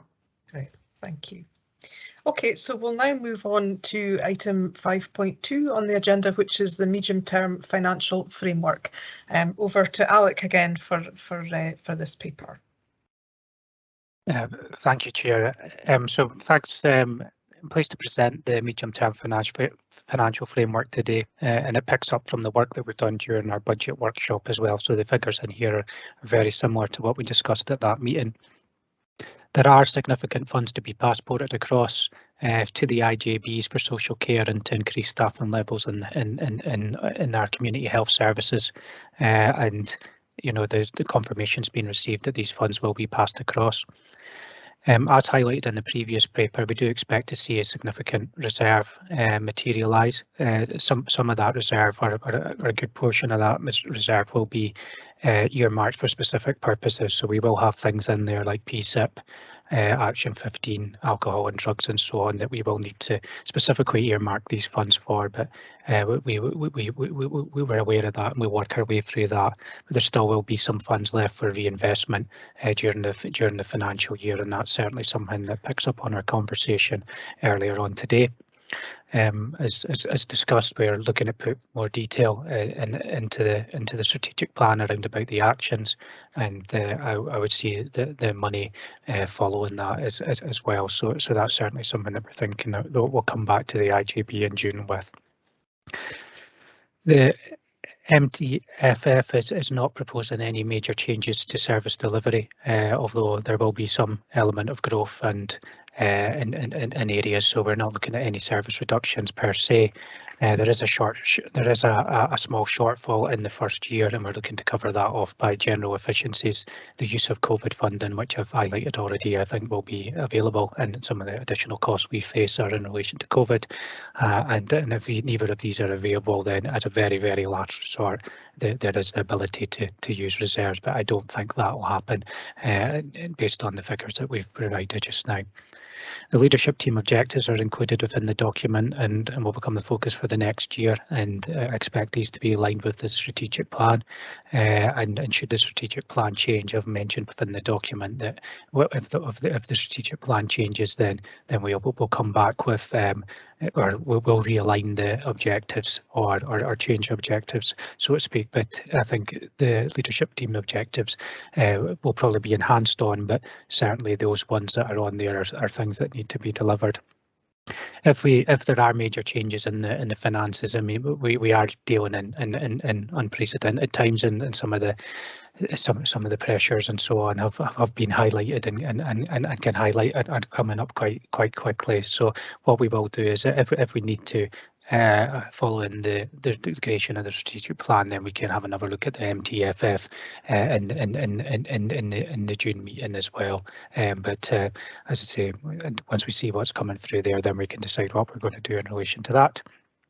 And that would also pick up on the fact that some of the figures in here are still provisional, and you know, estimates based on the information that we have, and because we are quite early at setting our budget in terms of the IJBs, you know, as I say, so we're just getting some of that information feeding through to us just now. But my understanding is that both partners are agreeing to meet the spirit of the settlement and passport flow over these funds. So, Chair, that was all I was going to say. It's a comprehensive document. I hope you've been able to understand it. And if there is any questions that people want to pick up with me, then I'm more than happy to do so. Thank you, Alec. Philip. Thanks, Chair. Yes, another good report, Alec, full of lots of information. Thank you. Two questions. So page 65 at 3.18. This is with regard Bon Accord Care. So it says the contracts be maintained at 2020-21 level, and it's flat cashed, which I understand means that it doesn't take inflation into account. So how will that work, do you imagine, over the next couple of years? So in relation to Bon Accord Care, they've had a flat cash settlement for 2 or 3 years now, and they'd be able to survive with that flat cash settlement. But I think what's become evident is because of the COVID situation that we've had to go and increase that contract level. So the proposal in there is to add additional money in to help support them in terms of their pay inflation, and then also additional funding in relation to care at home. So they'll provide additional care at home services for us. They'll also be providing additional staff in relation to rehabilitation. And then finally, there'll be additional funding required for equipment to help support people come out of hospital sooner. So the IJB finds itself in a position where it's able to invest in Bonaccord Care, and given the crucial role Bonaccord Care is particularly over the winter period in supporting people being delayed from discharge, I think it's good to make that investment, but also it stops Bonaccord Care having to potentially reduce its services to cover any additional inflationary costs, and should enable them to maintain service delivery at the levels that they currently are. So I hope that helps with that. Yeah, that's super. Thank you. Could I also ask, please, page 79, there's a graph there that shows Scottish Government funding forecasts in cash terms, and the blue line represents the downside, red is central, and grey is upside. So could you perhaps just talk us through what that actually means for the IJB, really, please?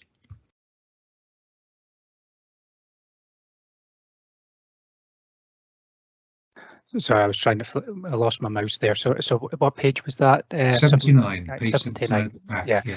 So that graph is a graph from Aberdeen City Council's medium-term financial framework, and kind of estimates or predicts or tracks where they feel the funding forecast could come, whether it's on the downside, central, or upside.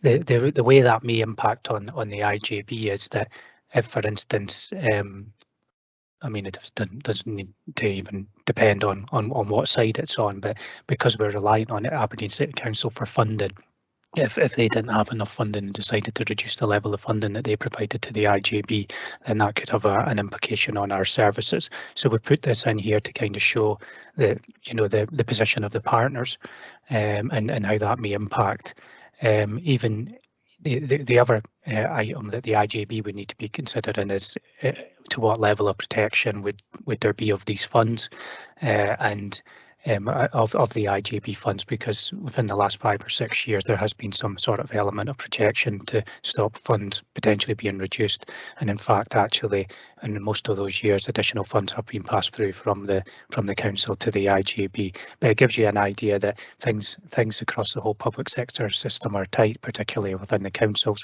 and that reflects the financial savings that they had to make on Monday of this week. Philip, does that answer your question? Yeah, okay, thank you. John Tomlinson, and then Leslie. Okay, thank you, Luann. My connection's been a bit intermittent, so when Alex was giving his piece at the beginning of this, I missed some of it, so I apologise if you covered these points. So just one comment. On page 60, there's reference to other IJBs and them having to have additional monies, etc.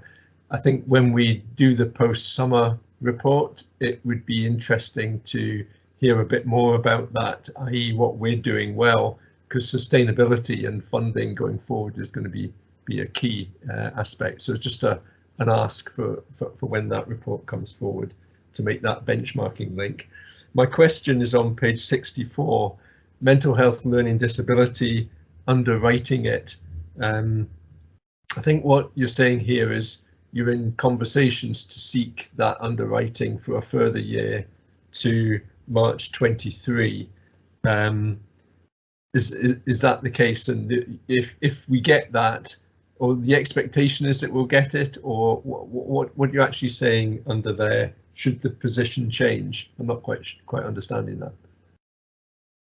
Yeah, but I mean, I've had very high level conversations with senior officers within the finance department around about that. I see Alan's put his hand up in relation to that, but I think, you know, that was certainly one of the suggestions that were put forward. We haven't finalised those conversations yet. If something did change and that had to come back, then I'd be looking to bring a specific report back to you on that. But I see Alan wants to come in, so maybe he's got some new information. There's no new information, Alan. Say that, John, I think the right decision was to do with to extend the current arrangement for a further year to allow us to work through, if you like, the post-pandemic situation around inpatient services, how the new money's flowing in to mental health, and then to agree a position probably for a formal transfer of all funding and associated services from the 1st of April 23, subject to everyone agreeing to that. So I think we thought it was sensible, John, to rather than rush it through this year, to give ourselves a bit of time and space and to plan it properly. And the current position for NHS Grampian continue to I'm not sure under right. I think we just call of inpatient services for a further year was the right decision to take, John. So that's reflected in our finance plan as a board. And I think that gives us that year just to work through with colleagues in IJB regarding, you know, a full transfer in time of the service and funding. Okay, so sorry to be pedantic about this. So where it says a report will be brought back to the IJB should the position change, am I assuming from what you said that if it isn't going to be March 23, we'll hear further? Otherwise, we can expect it is March 23. Yeah, that's exactly right, John. That's how I've framed that. Is if something happens, and but you know, as I say, we're kind of high level kind of conversations around about that. But if something happened, and for instance, that position was changed, I would certainly be bringing a report back to the IJB. As we discussed earlier on, there's a significant level of additional funds coming through into the mental health services at the moment, and they are, you know, working at a higher level of complexity than perhaps they have been in the past. So we kind of need to kind of reflect that. So we have done a high level budget review of the mental health services, but the view I feel at the moment is just to kind of try and leave that for another year and then come back after that with a more detailed review once we've had time to really understand the impact of the pandemic. No, that's fine. It's just to clarify that bit, and totally support what you're doing. Thanks. Thanks, John. And I think important that we make that clear in the minute, that's what our understanding is. Thank you. Leslie. Thanks, Luann. I've just got a couple of questions.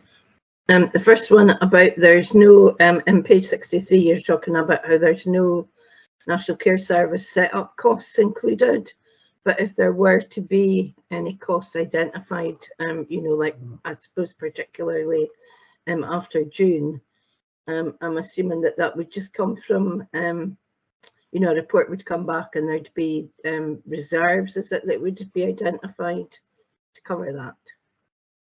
That's my first question. And my second question is around on page 85, you talk about maximising use of community assets. Is that general community assets or is it community health assets?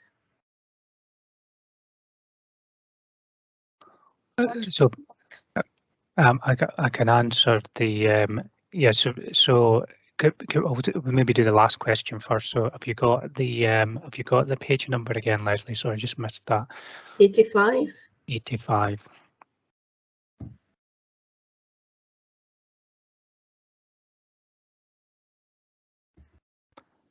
Okay, so 85. Do you know what part? Focus on maximising the use of community assets. Yeah. So I guess what we're trying to do there is to kind of look at what assets that we have within our community and working with the communities around about these. So it might not be traditional assets in the true sense of the word, but certainly I think it reflects our intention to kind of work across the whole system to meet when considering our commission services. So certainly I don't know if Alison's on, if she's got any further she wants to add in relation to that point, but that was certainly something that we've added in relation to that. In relation to the National Care Service, I haven't added anything in because I don't know yet if there will be additional costs or not. There may be some additional setup costs, or I suspect there's a strong possibility that there might be. If that's the case, then we'll if we can't fund them through officer delegations, then we'll have to come back to the board and seek to tell you what we're doing, and also give you the lowdown on that. So yeah, that's where we are at the moment. I do expect there will need to be some costs, but they're not quantifiable at present. Alison, do you want to come in on that point about the AIM caring together and the use of the assets? Yeah, thanks, Alec.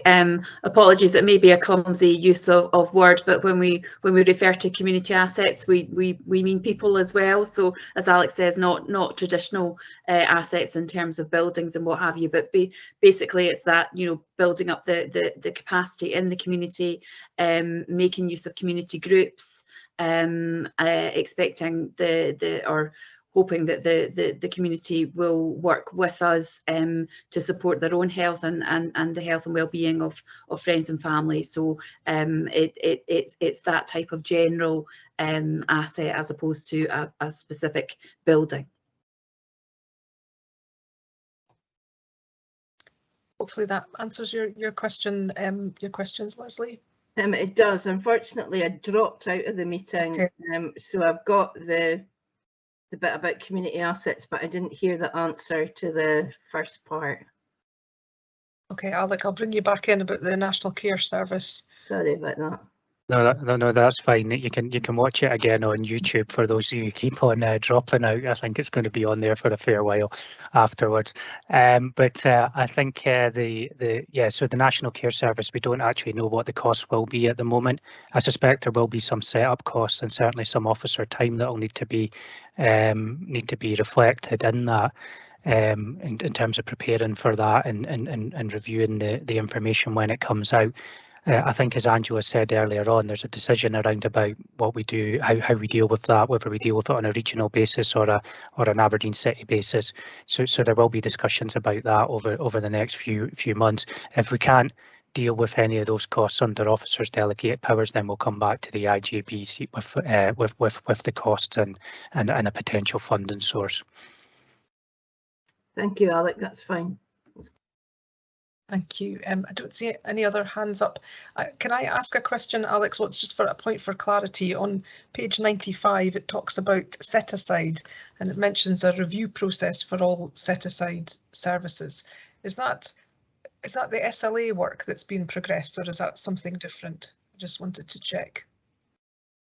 Yeah, but the SLA work, I think, is more in relation to the hosted services, but the set aside services were the ones that we started those major processes on. So I think, and then kind of got delayed a little bit as a result of the pandemic. But some of the stuff we've actually moved forward in that time anyway. So, for instance, the frailty pathway has moved forward, but I'd anticipate at some point in time soon we're going to have to restart those conversations to get those documents coming through. Yeah. Okay. So this isn't something separate. It's actually just. Yeah. It was a facilitated process that we brought through the board we kind of showed the board, and it involved consultation with the IJBs, but it also involved a lot of cross-system work in relation to that.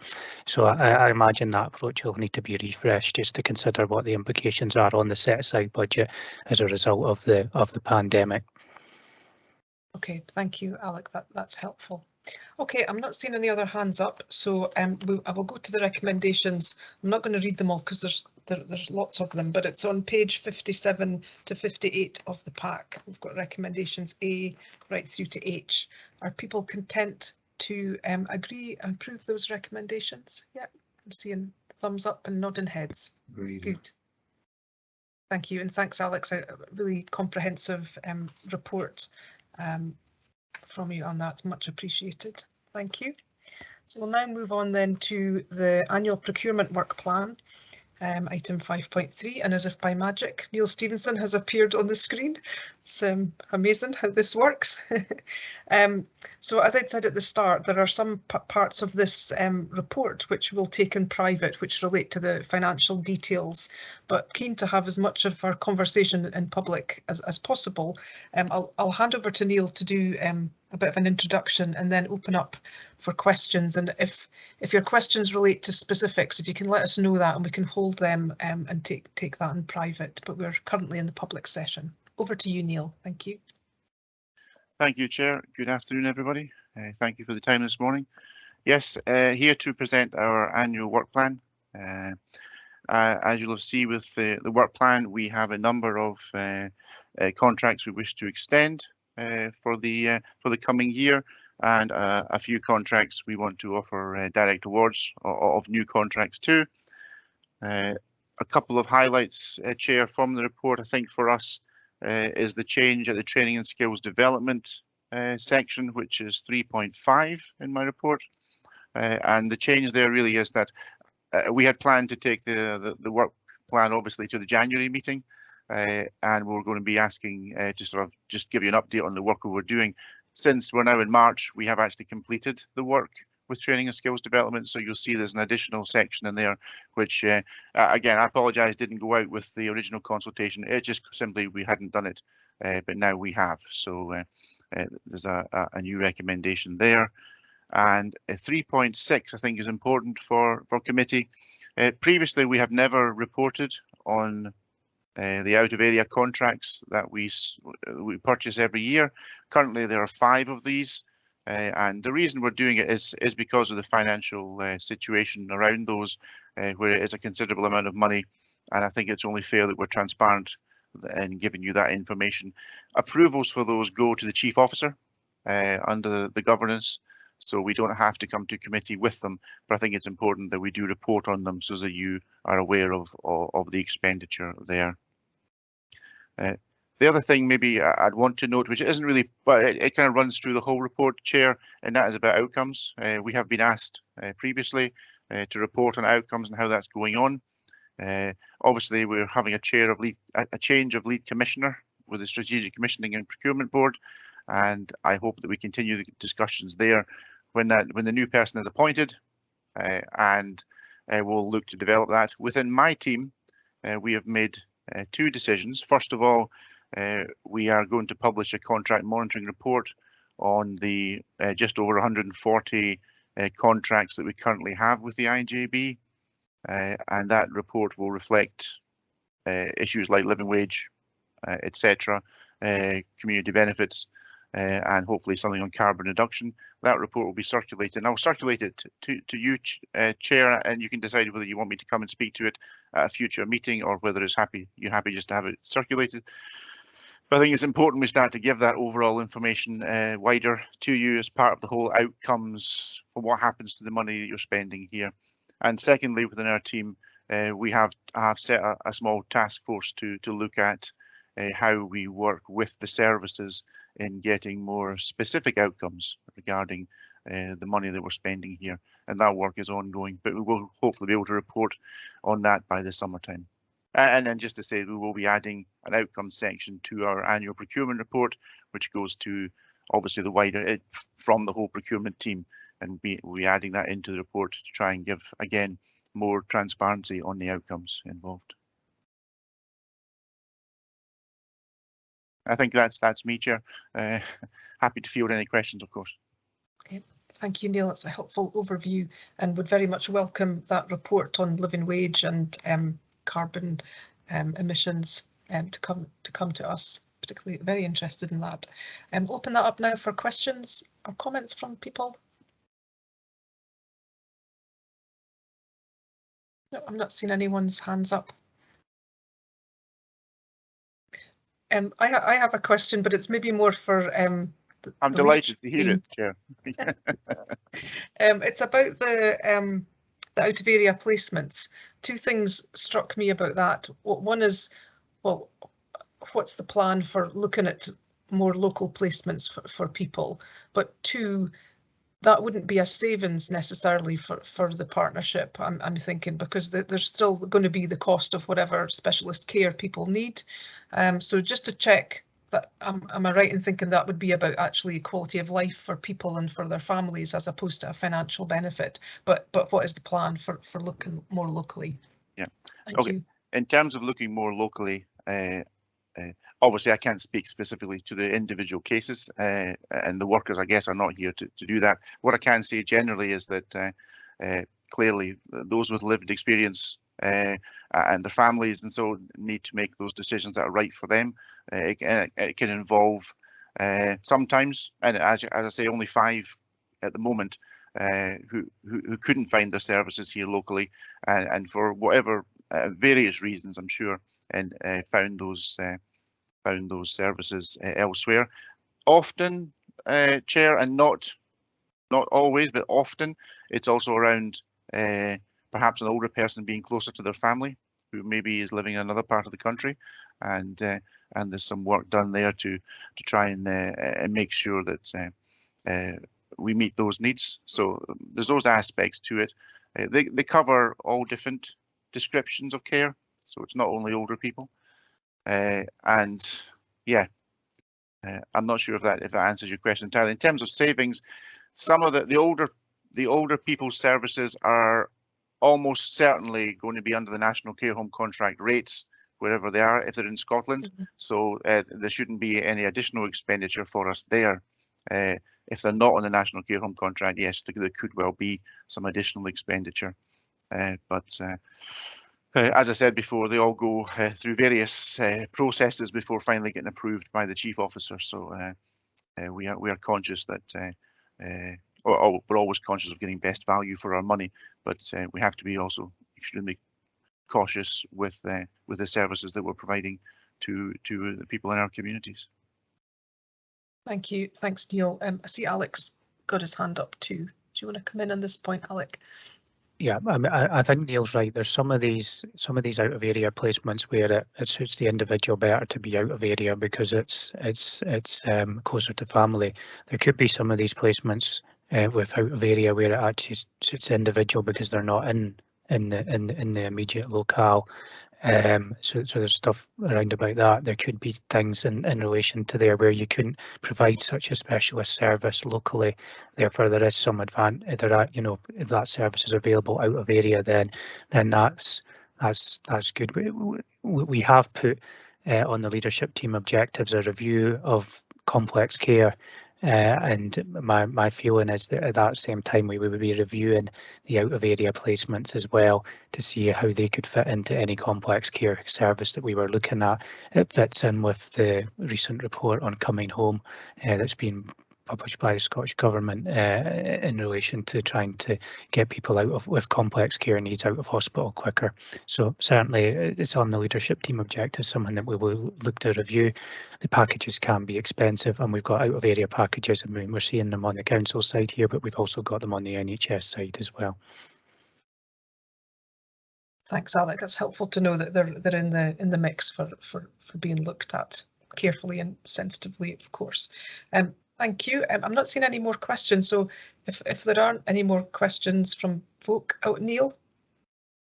Yes, I'm not going to ask myself a question, but I would just want to note that everybody will have noted that a number of the recommendations here are around extensions for contracts, and I think that fits into some of the earlier conversation around the pandemic and making sure we put the right time and efforts into reviewing those services. And I think we would probably want you to keep giving us a prompt to make sure we're reviewing those services and not just extending them further on from here. Thanks, Neil. We'll absolutely note that in the minute. And this is about keeping things going to allow the right time for those reviews to be done. Absolutely. Okay. Thank you for that. So if I'm not going to read all the recommendations, but they're on page 116 of the pack. Recommendations A to I. Are people content that we approve and agree those recommendations today? Yeah. See people nodding heads. Great. Thank you very much. Thank you. Okay. Thank you. So the next item is grant funding to counselling services, and I think this is to be taken in private because of the financial details included. So Emma, will we stop the recording of the meeting now?